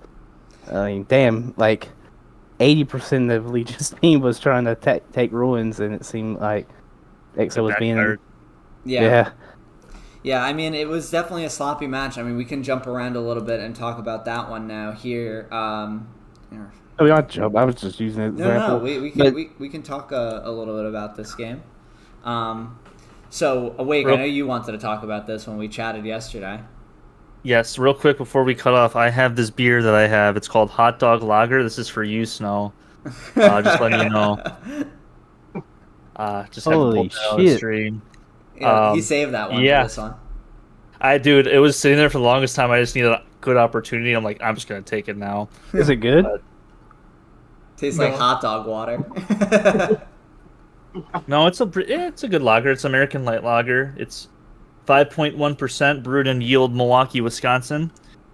A hot dog beer? And I could have told you that was a berry. It's just the name of it. Okay. Wisconsin, they eat brown hot dogs up there. Need to get down here in the South where we eat red bright leaves. What the fuck? Okay, never mind. What were you saying, Caparzo? I'm just gonna ignore Snow at this point. I don't know what he's yapping about. When we talked about this game yesterday, you said you wanted to talk a little bit about what you thought of Legion during this one. Oh, I thought they played terrible. I mean, if you guys are the Summit champs and you basically beaten EXO multiple times, some of them like have you guys beat them 4-1 and 5-0 before? Yeah, you have. Yeah, you Definitely. 5-0 them last season. A while Last ago. time you played them in TPL, I think. When Did you play them in playoffs? No. No, Taco did. No, Legion. Remember, Legion had the easy route because they played because they were the 1 six. seed. They played six. No, he didn't. Legion did. You're Legion talking had about to It's play not like an easy route. Legion had to play like Merc, and then No, in TPL, Snow. Do you listen? No, that's Snow's thinking about Summit. TPL last season. Well, Legion didn't even make the finals last TPL, so. Yeah, because you guys played Taco, and then Six played EXO in the Right, semifinals. 6 had the easy route in Yeah. we did. TPL. Then- we were then the they 1 choked. seed. You were the 1 seed. We were the you 1 should seed. you should have the easy route. That's how this whole thing works. Yeah. Choked. Or else- No, but like if you're the Summit champions, like and then you also get Ruins too. It's like, dude, you have to 4-1 them. Like, Yeah. you just kind of have to. Like when I saw EXO like making ground, like significant ground, like if they get any sort of like front line with that ground, I'm pretty sure we're talking about Legion having to beat EXO or not EXO, it's Taco in 6th at the end of the season to basically have a chance. Because like, let's say if you guys lose against Merc this weekend and you're 0-2, it's like you have the toughest 2 games of the schedule coming up, and if you lose them both out, you're actually out of playoffs. No, you don't. Everyone makes the playoffs, but you're gonna have the hard route. You're gonna. Okay, but I'm Orga, and I'm gonna change that. So mid-season change. If Yeah. Legion doesn't win 3 games, should be they're out of Merc. the playoffs. yep. All right, new rule. No, but like overall, it was a good game. I just kind of expected more from Legion. Like, I know you, like, just talking to some of you guys, you said like your roster was kind of not obviously the best of what you guys normally want to bring to a competitive game, but like it's still like you have like are probably the best bench in all of the league, and that just looked like probably the worst game you guys played in honestly a year. Yeah, that's what we were saying too after the game. It was probably the worst game that My we Hojo played effect. in the last year. First game of a new season after playing a long summit. It was rusty. The lineup wasn't our usual people playing in their usual spots, which is a good percentage of what the success formula has been. Like when I'm playing in these games, I'm usually in a group with the same 8 guys, and we know what we're going to do, and it's just easy to play. But when you start changing those people out and, this squad leader's not available, this TC is not available, and you're able to sub them because, Legion does have a great bench, but at the same time, you lose some of the, like, chemistry points that, like, kind of are weaved through the roster on top of just you're a good player, you're a good tanker, you're a good, you can play artillery. Like, that's kind of the magic, and it's not something that you can just like get automatically. And lucky for Legion, you guys, no offense to Merc, but you have Merc coming, and that's a good game where you can, like, I guess, confidence boost. I'm not sure if you guys' confidence waned any. Yes, you did have a weaker roster for the EXO game, but again, you should take Ruins if you were having Libby, Right. all these players pushing it. And I have said in the past, I think EXO is, out of the D1 teams, one of the best defensive teams there is. And typically when they have a point, it's very hard to take away. I'm not saying they'll always get mid, but when they do have mid or another point, they're very hard to take. It seems like they don't just split their team. They don't attack with half and defend with half or anything like that. They seem like when they're defending a point, they're all 50 is there, and They roam very well on defense. They're good at roaming. yeah. Mhm. Yeah, and that's what you need to be able to do on Ruins to stop stop the wound early. Unfortunately, at the end of that game, Fatal was able to get in back there with an airhead and defend it, and put a lot of pressure on EXO at the end of the game to where, realistically, if that didn't happen, then we could be talking a different story right here in this moment, because it was that close and it was extraordinarily sloppy, and that's to take nothing away from EXO. You know, they're a fantastic team, and you know, a team that I see winning probably 2 or potentially 3 games this season. So big improvement. Well, they got from one. last. Right, they got one. We'll get to that in a moment, but I think our roster, to give, you know, maybe a little bit away, I don't know how much, because Tony said it too, but our roster against Merc is very, very good. It's really good. So I'm definitely excited for it, as excited as you can be for Herc and Forest, but you know, it'll be fun. So I like playing a little off meta. Snow. Elzenborn, yeah, Elzenborn next week. I'm gonna rally for that. We'll get Maho to do some sims on his map burn. Nobody watched our game apparently, or sadly. It was, but, dude. You're playing at 4 a.m. Well, yeah, Snow. Well, like I didn't say live. I said no one watch, but it's okay. Hey, it was a very good game. But it was kind of like yours away. It was kind of boring at times, but then it got kind of exciting. Mine never got exciting to begin with. I don't know. I don't know if we have The clips. part was driving the truck. I don't know if we have clips for this, Caparzo. But at one point, Merc got an airhead like with 10 minutes left down the alley, and we managed to have 2 tanks, my tank and another tank, on both sides of the alley, and they had nowhere to go. And it was, dude, our kills went from like 60, and I think we ended the game with like 160. And we got 100 kills off the airhead and the Garys that they had put off the alley. Farming an airhead? Farming, yes, in a tank, 100%. Dude, they were gonna take the point. It flickered. With I see Corey. I think we should take away a point from 6 because Snow is farming an airhead. That's in the rule book. Snow cannot farm an airhead. Put that in there. I had to boost those stats, bro. I was at like 5 tanks and like 80 kills. I mean 60 kills, and the game was about over. I was about to get benched. Corey from Merc is saying that they have PHL Knight with against Taco in week 3. So that's a really. There's a change to that. What? Well, the ban bot has been broken. What happened? So basically, if you're just from the same region and you win the coin flip, you basically get both the final ban and the extra ban. Let's go. That's no. Yeah. Technically, it happened with 9PZ 22nd, but we're not gonna frickin' redo bans with the game tomorrow. Like, fuck that. I'm not prepping. I'm glad we both came to that agreement. All right, I'm glad we can settle that right here and now. So I think Taco and Merc are gonna have to redo the bans. Oh, good. Well, that's week 3, so yeah, it's a bit like Bear Jew. Just win the coin flip. Yeah, it's so easy. It's coin. This is a coin flip league now, guys. We're do coin flip and then just rock paper scissors, and maybe we'll play Hell Let Loose afterwards. I don't know. It's a casino league. Yeah, yeah. I'll never forget when me and Backpack did rock paper scissors in the TFL or the Freedom League. That's how we got our map, just for us to get Hurtgen and get luck snipe from HQ. Oh, it was magical. There were some interesting snipes in this game too, though, Snow. The 6 versus Merc one. I think you guys hit their truck as it was coming on the north side of those factories. They didn't blow up the truck, so he's still able to get like some SL presence in there, which is so frustrating. But you know, that definitely helped you guys out there in the factories to start. We played pretty good, yeah. So it was a very fun game. A good opponent. I would much rather play Merc than like a Legion week 1. Yeah, Merc has a very difficult start to their season. Playing 6 Legion and Taco to open up their season is very difficult. Hey, they get a free run with Dark Horse or 3-5. All right, so we'll talk about that now here.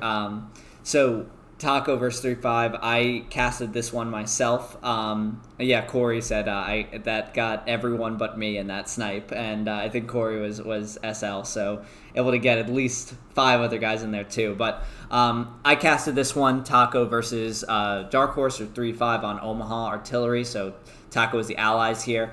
And after a little bit of drama before the match, you know, in terms of people being artillery that shouldn't be artillery during the burns, and people. cares? It was just kind of a messy start. But once the game did get underway, after a pretty intense mid cap, honestly, it went for quite some time. Taco able to cap and then just run on down and win this game 5-0. And I think the bigger story of this match is obviously 3-5 and Dark Horse in general. So for those who been away for a little bit and you're just catching up via the podcast now, sorry to be the one to have to tell you this, but 3-5 has dropped out of the league this year, so their players are eligible to play on other teams through the player transfer. So I think that's the biggest story when it comes to this match. So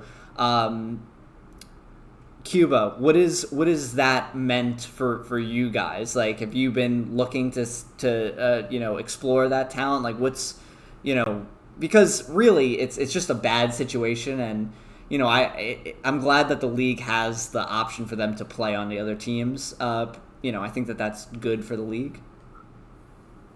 I do think it's nice they can play on other teams, but when I found out about that, honestly, I don't want to say it upset me, but I definitely wasn't happy about it. 9PC has been playing 3-5 every other Wednesday for probably close to at least 4 months, if not pushing 6. Mm-hmm. They helped us tremendously in refining our team to where we are now. And when you see stuff like that, like when it comes to like team-to-team relations and just being on the same page, being cordial, make sure it's fair, works for everyone, everyone's happy. 3-5, in my opinion, there was no better team to do that with. Mm-hmm. I was saddened by it. They're a huge, in my opinion, when I first got into Hell Let Loose, obviously, I wasn't around for the OG Berserk days. I wasn't around I caught like the tail end of the 7th before that ended. It's like I wasn't around for those early days. So being like a newer team or a newer group of players, 3-5 was the pillar for us. And when I heard about that, I wasn't too happy about it. It kind of sucked, honestly. And yeah, that was my opinion on it. I do like that the other players can play on other teams. We got a couple guys ourselves. And it wasn't even like, hey, 3-5's out, like we're gonna come play for us. It's like, dude, like it sucks that it happened. Like if you need somewhere to play, like you're always welcome here. It just sucked. I didn't like it at all. Yeah. Not a good dream from. We had played them in like the off week from when you guys would play them, like in that bi-weekly type cycle. So we were kind of working with them to like refine some of what they were doing as well. So it definitely sucked. Like we would be in like VCs with them after our scrims, kind of like comparing POVs between teams and just kind of saying like, well, like what's going on here? Like, when you drove your trucks here, like why are you starting from here rather than this spot? Like you'll get there much quicker. And that sort of like proliferation of knowledge is such a big part of our game. And what it is it's transparency. Really is what if I had to pick one word for 3-5, it'd be transparency. I never felt like when I was talking to them, they were like, trying to sneak one past us. Right. Or, it was. I just love that whole community and that whole team. And they're big for up and coming teams. And now that they aren't, I know they're still scrimming. I know they still have guys in their server. The idea that 3-5 is gone forever, I don't think that's true. No. I do think that they'll have a small resurgence, if not a full resurgence, when the beacons are lit. But I'm hopeful for everyone at 3-5 in that whole community because I think that's a good group of people. Yeah, me as well. It's we've taken in a couple of the people who are gonna continue to play this season, and I'm definitely happy to have them. Like guys like Z-Fork, who's like played in my squad during scrims, just filling for us here and there.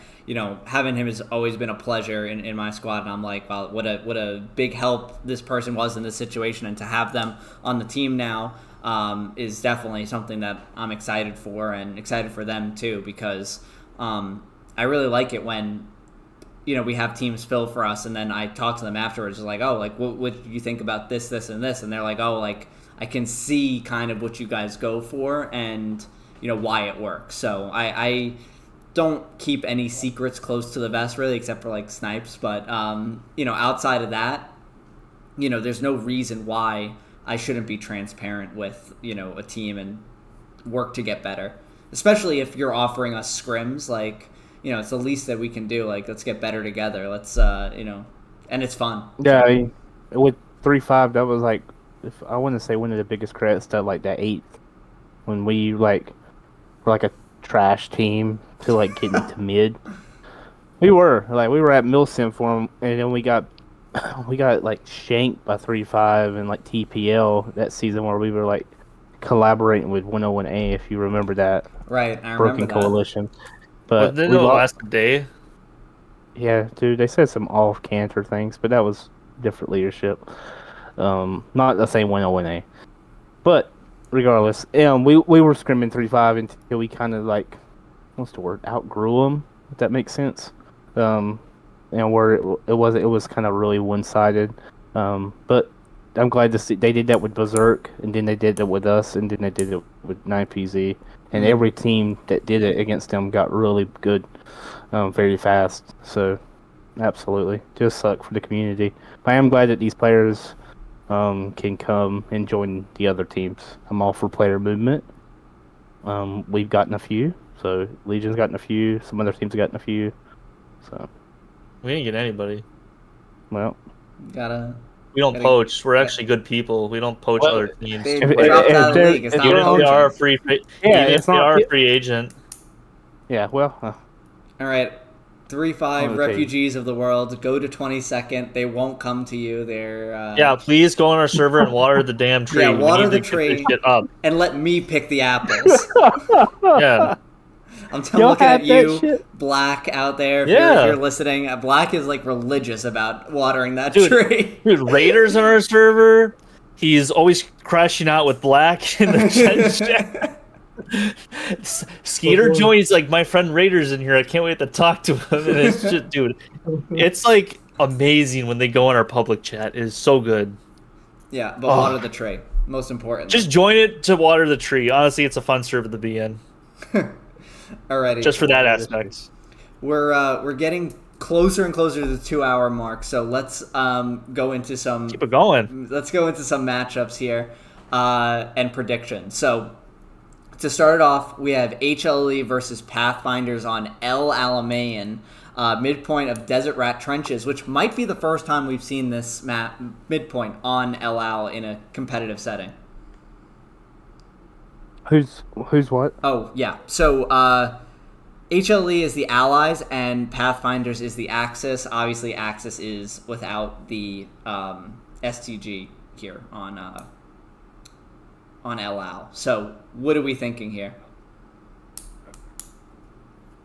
HLE to. Okay, we all talked at the same time. Snow, you go. We helped Pathfinders prep last week for this game. I think it's going to be a close game. I really do. I know a lot of people think HLE is going to run away with it, but I think that's going to be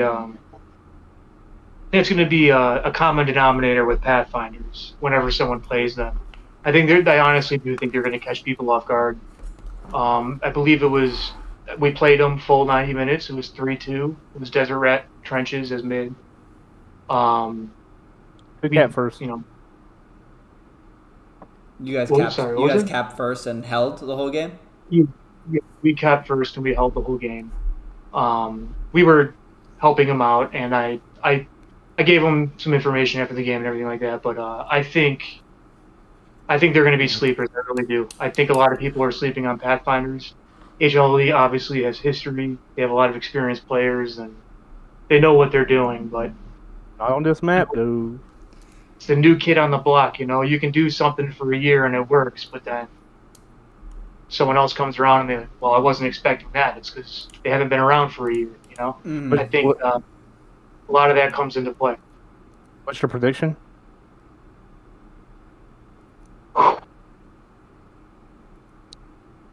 It's LMA 3-2. If I had to put money on it, I'd go HLLE 3-2. But I wouldn't be surprised if PF sneaks away. I do think it will be a 3-2 for HLE. I think it's going to be a 3-2 as well, and I was going to go HLE on this one.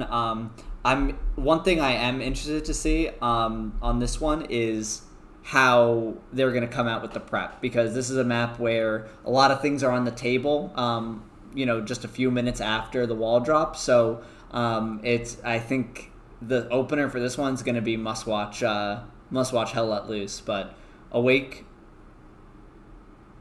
I think HLE will win 3-2.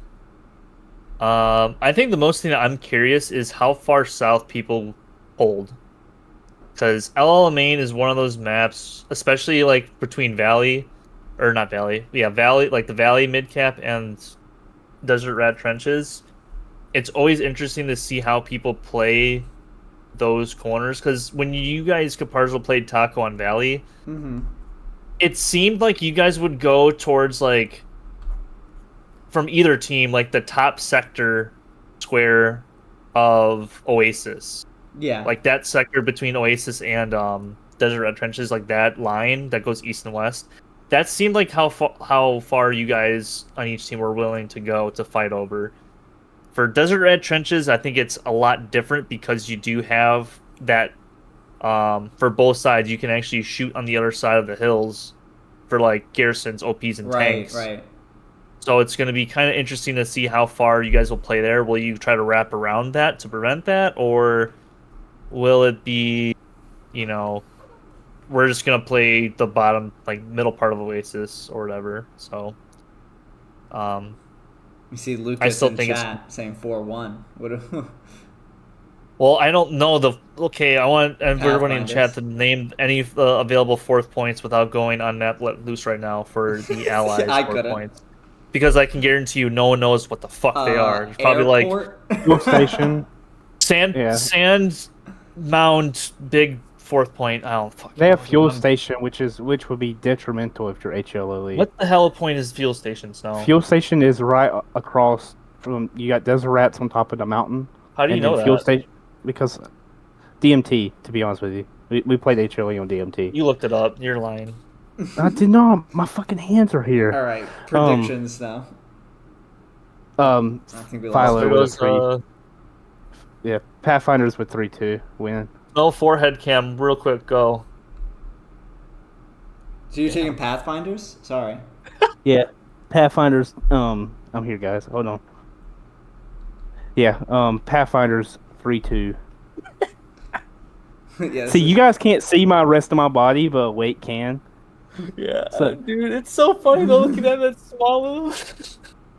Hopefully Cuba will get back here and that'll straighten itself out in a second. But his forehead, dude, it's killing me. We're good. We're good. All right, let's look at the 21st versus L90. So this one is on San Marie Dumont, which is the midpoint of AA Network this week, and L90 is the Allies here on San Marie. Trying to position this. I could try to reconfigure, but it's just I forgot to watch the 21st game last week. Who did they play? I don't know off the They top of my head. played the other team in that division, the bottom team. Wait, no, that was Honandi. They played ANZR, and ANZR 4-1 them on Kursk. I think this is going to be a really good game. I want to go 21st 3-2. I think it's interesting because I want to root for L90, to be completely honest with you, but I just think 21st is just a step ahead still. Dude, I don't know. Yeah, this is a hard one to pick, but it's kind of like the experience of 21st versus like that veteran presence that L90 carries from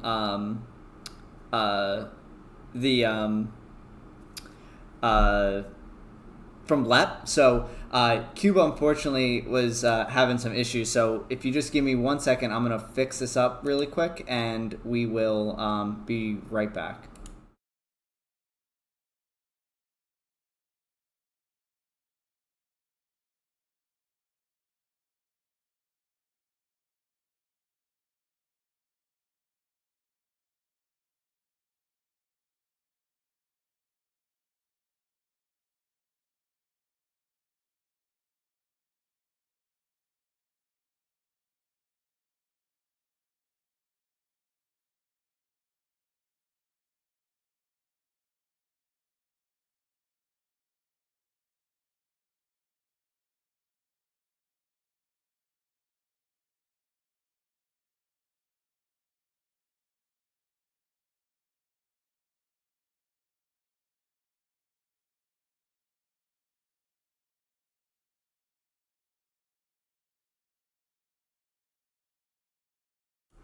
All right, I fixed it. Sorry, guys. So Cuba's having just some tech issues, so we'll proceed with the three of us. But Cuba, thank you so much for joining. It was a real pleasure having you here, and definitely would love to have you again. So predictions for me, I'm gonna say L90 just because I want to disagree with Awake, and I'm gonna say they're gonna come away 3-2 on AA, such an even point. But Snow, what about yourself? Same thing. I think 3-2 for L90 as well. 21st just looks like it is missing just a few steps and maybe their prep work. I think they have the players, obviously, to win the game. But some of their openers are really head scratchers, so maybe they'll fix that throughout the season. Yeah, I think this is one of those D3 matchups that I'm definitely excited to watch, but this one's going to be casted by Night Falcon as well, so check out his stream for that one. KRC versus 508P, also on San Marie Dumont, so AA again for this one, and KRC will be playing the allies to 508P, so casted by Brown and Top. So what are we thinking here, starting with you, Mr. Snow? You said 508P is Axis? Correct. Or KRC? 508P is Axis. Better team, I think, is KRC. But I think 508P could get on that hill with armor. I feel like that point, and comp does not favor, it's not a 50-50 point. Wait's going to argue with me on it. We see Big Dog from TRC and KRC 5-0. I'm sure he'd love that after last week's loss. You know, make it seem a little bit better. I'm gonna pick KRC to 3-2, but I think it's gonna be very, very hard. I still have 508P in my head from that first game me and you casted. Right. But in Axis, it's so like if they get armor on that hill, they can control hockey sticks and garden super easy. And they can see the tanks coming from almost their spawn. Like, KRC would be in a very, very bad spot trying to push armor up if 508P can get on that hill. Yeah, I agree with that. Awake, what about yourself? I think KRC will win 4-1. I just think they're just the better team right now. We actually played 508P in a scrim on SME Checkpoint right before the season started. And I forget if we were, because like sometimes in scrims, like we don't bring the best roster, so there's no point of trying to like go all out. But like I was kind of impressed by 508P in that scrim. I actually was doing some just random logi crap the entire game. At one point, I think I was farming people with an AT gun. But it's going to be a good game, but I still think KRC is going to be like the flat out better team. So I'm just going to say 4-1 them. Yeah, and that's what I was going to say as well, is 4-1 KRC on this one. I think that they kind of showed the team that they're going to be last week, and I think they'll continue to kind of bring that same sort of, energy this week. So 4-1 for Mr. Wake too. 101A versus ANZR. I think this is going to be a fun one. Another San Marie Dumont match. And there's really more variety than San Marie Dumont this week, but these first couple happen to be San Marie Dumont heavy. This one, we have ANZR playing as the Axis to 101A as the Allies. So, Awake, we'll start with you this time. What are you thinking? I think this is going to be one of the games of the week. I said this yesterday. Well, technically today, on the TPL podcast. Go check that out, please. Yes, absolutely. I'm way more sober in that one, and probably have more coherent sentences. But I said this yesterday on there that this is a prove-it game to 108 for me personally, because I just have not seen them play since last TPL, and that was roughly almost 6 months at this point. ANZR I have casted for and played against. Obviously, they did lose some players going into the season, one of them being Rooster for their Artie. But I also did play them on THL, and their Artie player held up pretty well. But I think ANZR wins this it's going to be a close game, but I'm excited to see 101A in this one. But I'm going to say ANZR 3-2. I'm gonna go with ANZR too. I think that they probably come out with the 3-2.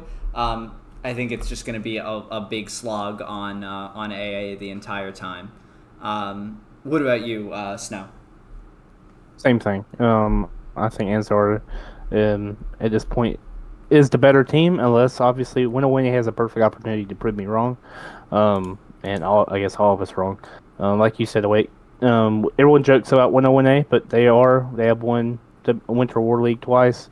But let's see them do it on like a bigger stage, playing like teams that actually are favored to them, matched up with them better. I think this is 101A's probably toughest opponent in a very long time.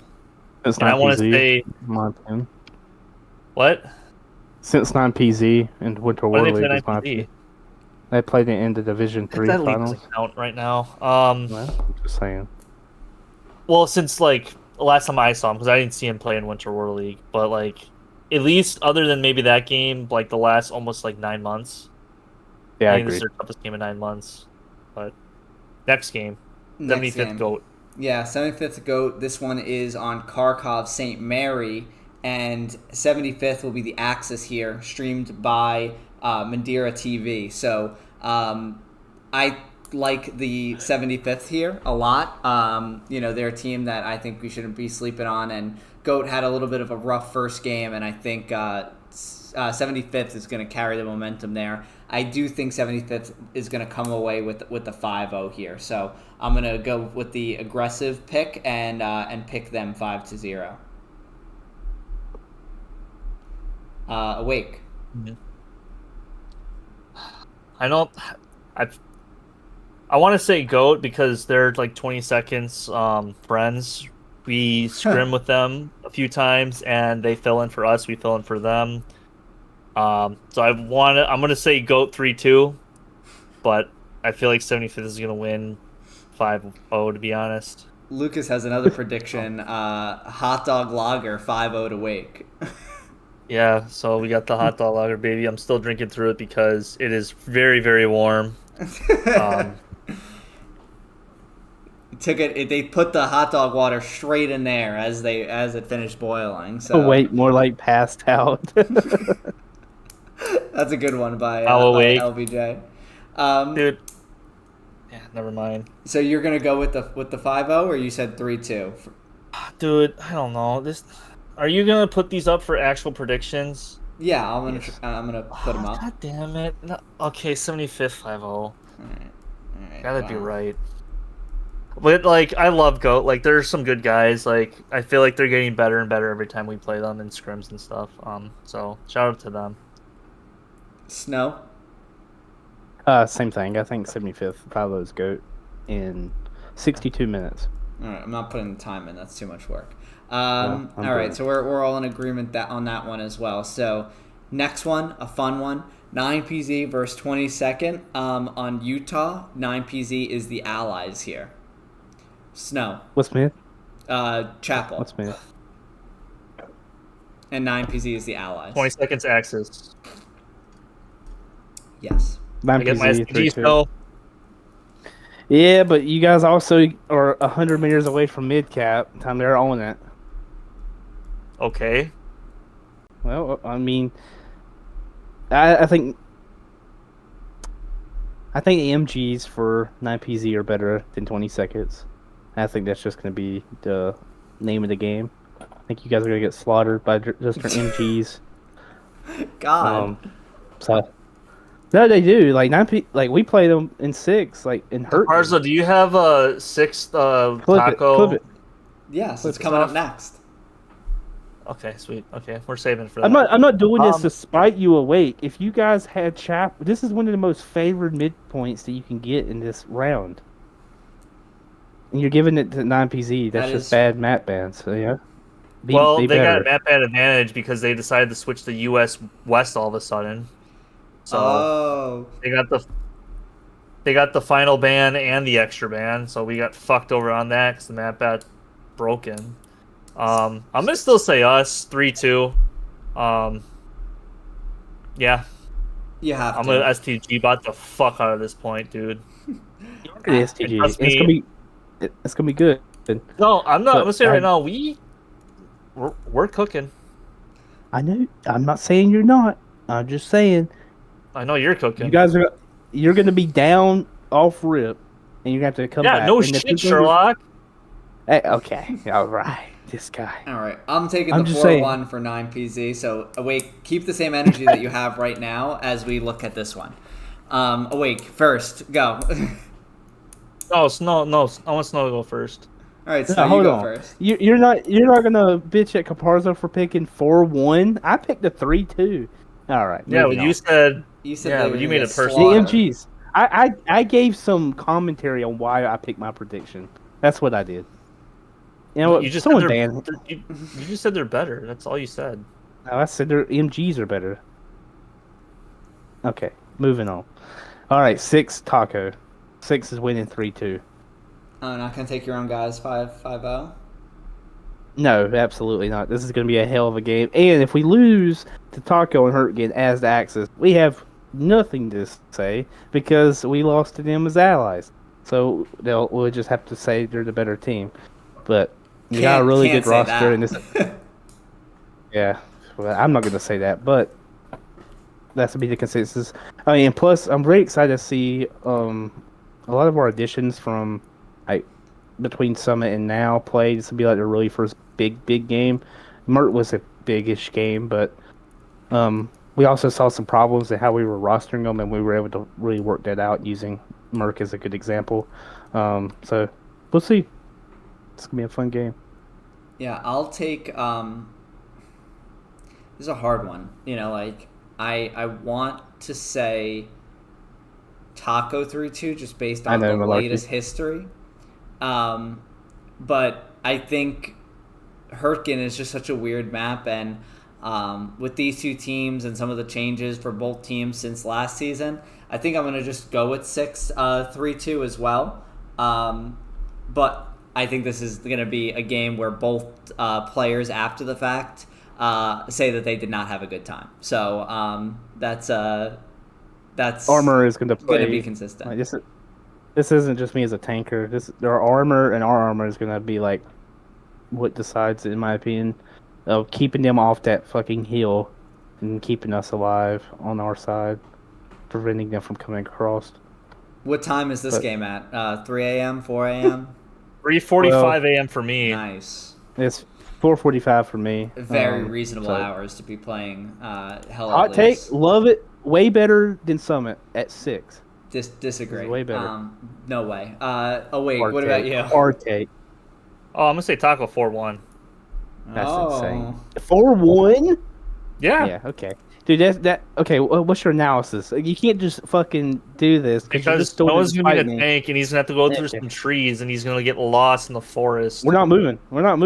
We're stationary. We'll shoot him from spawn. We don't have to move. Shoot him from the spawn. Damn. Yeah, you don't know what fucking snipes we got, buddy. It's not. Wait, you're Axis, right? Yeah, Wait, they're Axis. Oh, do you remember last time when you guys played Legion on that map as Axis? Yep. You saw it in the booth. I saw in the booth. We're not talking about that though, because yikes about that one there, buddy. This Didn't guy. you get 5-0'd that game too? Malarkey, he's salty because I picked 22nd or 9PZ to beat 22nd, and so their MGs are good. That's why I wake salty. just a little bit of jabs going Snow on. can't fit between the trees. That's absolutely fucking wild. Fable's always on it with the chats. But here now, MSU versus SAS on Omaha Beach. SAS will be playing the Allies, and Omaha is Chapel again. So SAS with the advantage there, but going against MSU team who is really, really good. So what are we thinking here? Awake, you kick this one off. I'm gonna say MSU 4-1. I think SAS is a bit better than 3LPZ, but I feel like MSU is still like flat out the better team. 4-1 on a beach map. That's interesting. Yeah. It's just one of those where it's like it takes a while for fourth to get captured. You know what I mean? Like once you hit that half-hour mark, you're really like starting to make significant ground to fourth point, like kind of games. But I still feel like SAS will hold on for the 4-1 on the losing side, unfortunately. But I like to be proven wrong and surprised. Yeah, I'm going to go a little bit more aggressive here. I'm going to say that if they go for the 4-1, they're going to get the 5-0. So I'm going to take MSU 5-0 here, which, I mean, I'm going to be definitely watching this one because I want to see how MSU tackles coming in as the Germans on Chapel, which is obviously much more difficult to do. So I'm interested to see that opener and see how that kind of progress here, but I do think MSU is the better team, and they'll come out with the 5-0 here. Snow. SAS with a 3-2 win. Oh, you're upset. You're zagging. Okay, you need the points. And this one's going to be casted by Hot Dog and Brown, by the way. Hot Dog's a good streamer. Yeah. So same reason I picked non-PC. I mean, you're giving a team. I think SAS is a little bit better than you guys are putting on. They made a lot of off-season acquisitions. But they really haven't had a platform to really show them yet. I mean, this would be a good game for them to prove it and either shut me up. Plus, my boy Flavors is over there running this shit, so gotta support him. But I think the MGs are gonna be playing a huge part, especially on top of that Chapel. When I think it was Awake that showed that spot or Smithers. Now everyone's like trying it out. Yeah, it's a copycat league here, but now we're with a D5 matchup of 50A versus Rops on Carentan, which is Town Center this week. And those guys are playing... who's Axis and Allies? Do I have it here? Rops is Axis. Rops is Axis on... yes. Okay. Carentan. Let me just add this to my... thing. Should be Canal Crossing. No, it's Town Center. Town Center. Town Center. Yeah. So I think with this one, Rops will come away with the 5-0. I think that they're a much better team right now than 50A, especially I saw 50A play last week, and I just think that Rops has a game here where they can kind of flex the experience and come away with the 5-0. Now, that's not easy to do on Town Center. Everything is very, very cramped and slow. So I think it's going to be dependent on a few moments of the game, them getting there, but I do think that they will ultimately get there for the 5-0 to Rops. Snow. Same thing. I think Rops should, knock on wood, they should really dominate here. So the only thing I could see maybe be a problem is their numbers. I'm sure it's difficult, like a Aussie versus South American time. The Rops don't have its members, but barring that, I see Rops coming away with like a 5-0 win in like 45 minutes. Awake.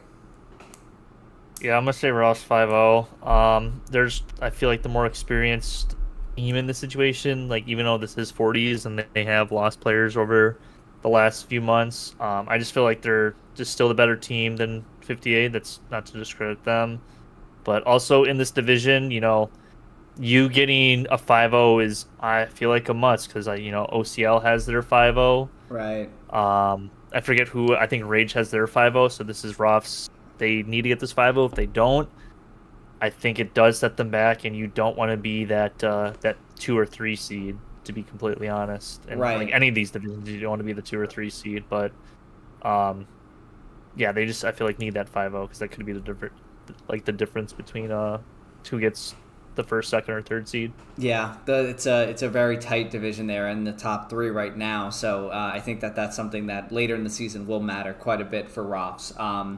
But now we have one SBS versus the R22R on Omaha.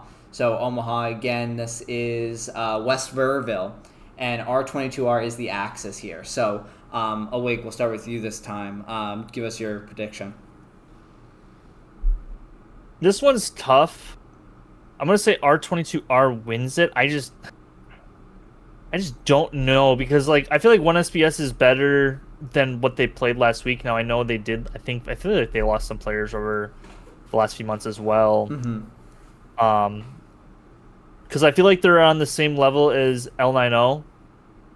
I want to say R22, R32 because I think like Omaha, it's actually pretty difficult to get a cap on Omaha 4th point as Axis at times.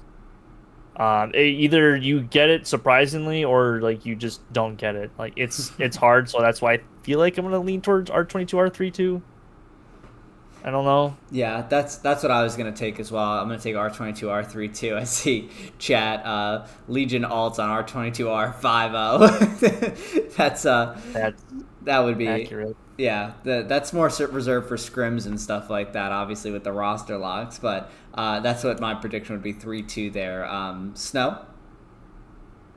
I think R22R flexes his muscles a little bit. Like you said, I think when SBS is cutting some guys leave. Also, I hate the way the team name is like on there. I can't be winning SBS. It's just Polish. Don't be scared of Polish. I'm scared of that. That's a lot of letters I don't typically use, like Z. But anyway, I think R22R wins 4-1. 4-1. I don't use the letter Z as a new one. That's fair. I don't use that much. Alrighty, Legion versus Merc on Hurtgen. Legion as the allies on this one. And yeah, it's Hurtgen Forest. Yeah, it's probably not going to be the most fun game, after it's done and looking back, be like, oh, that kind of wasn't a good time. But I'm a homer. I'm a believer in my team, so I'm gonna go Legion 5-0, even though I don't really believe in the 5-0, just because it's Hurtgen and that's a really hard map to do it on. And if it does happen, it'll probably go like 85 minutes and happen, if that. But that's more of the homer in me than anything. And also, I think our roster's pretty solid for this one, at least if everything stays the same in these next 2 days. But, Snow?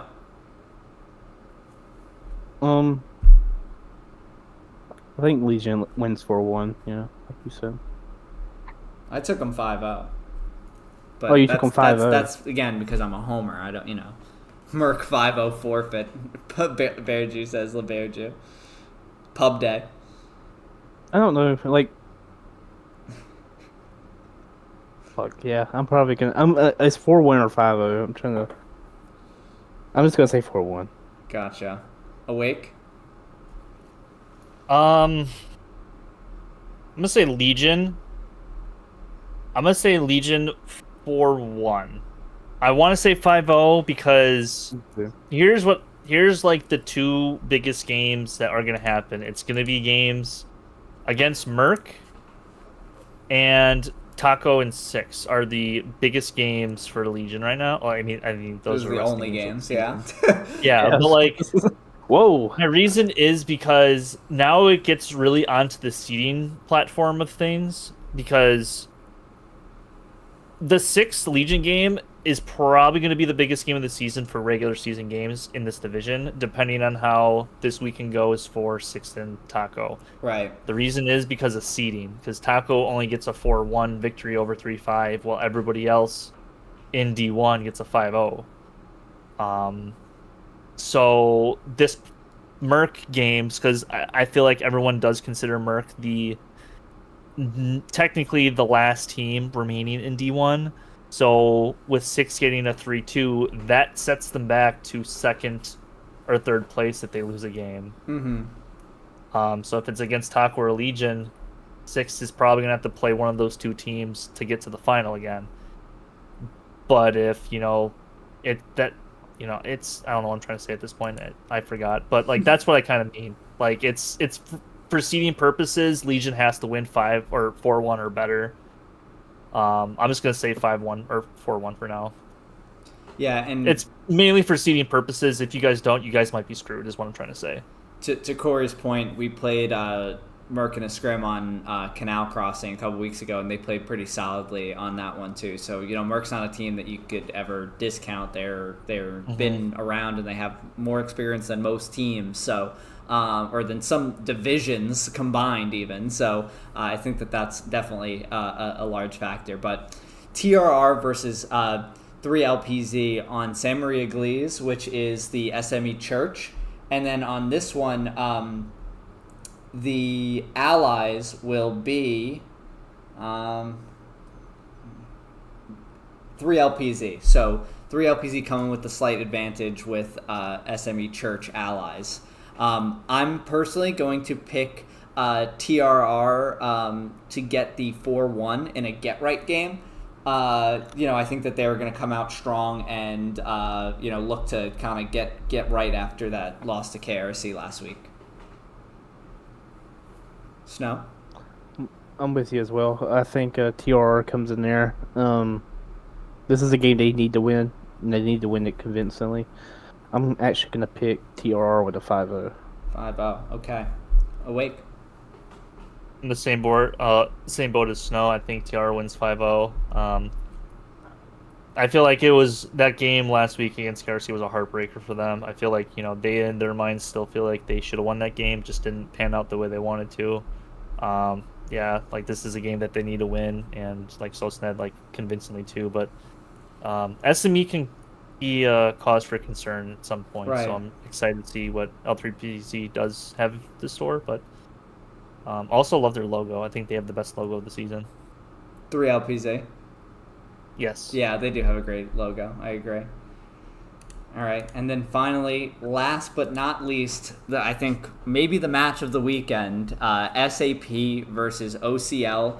This is a Division 5 matchup on Driel Railway Crossing.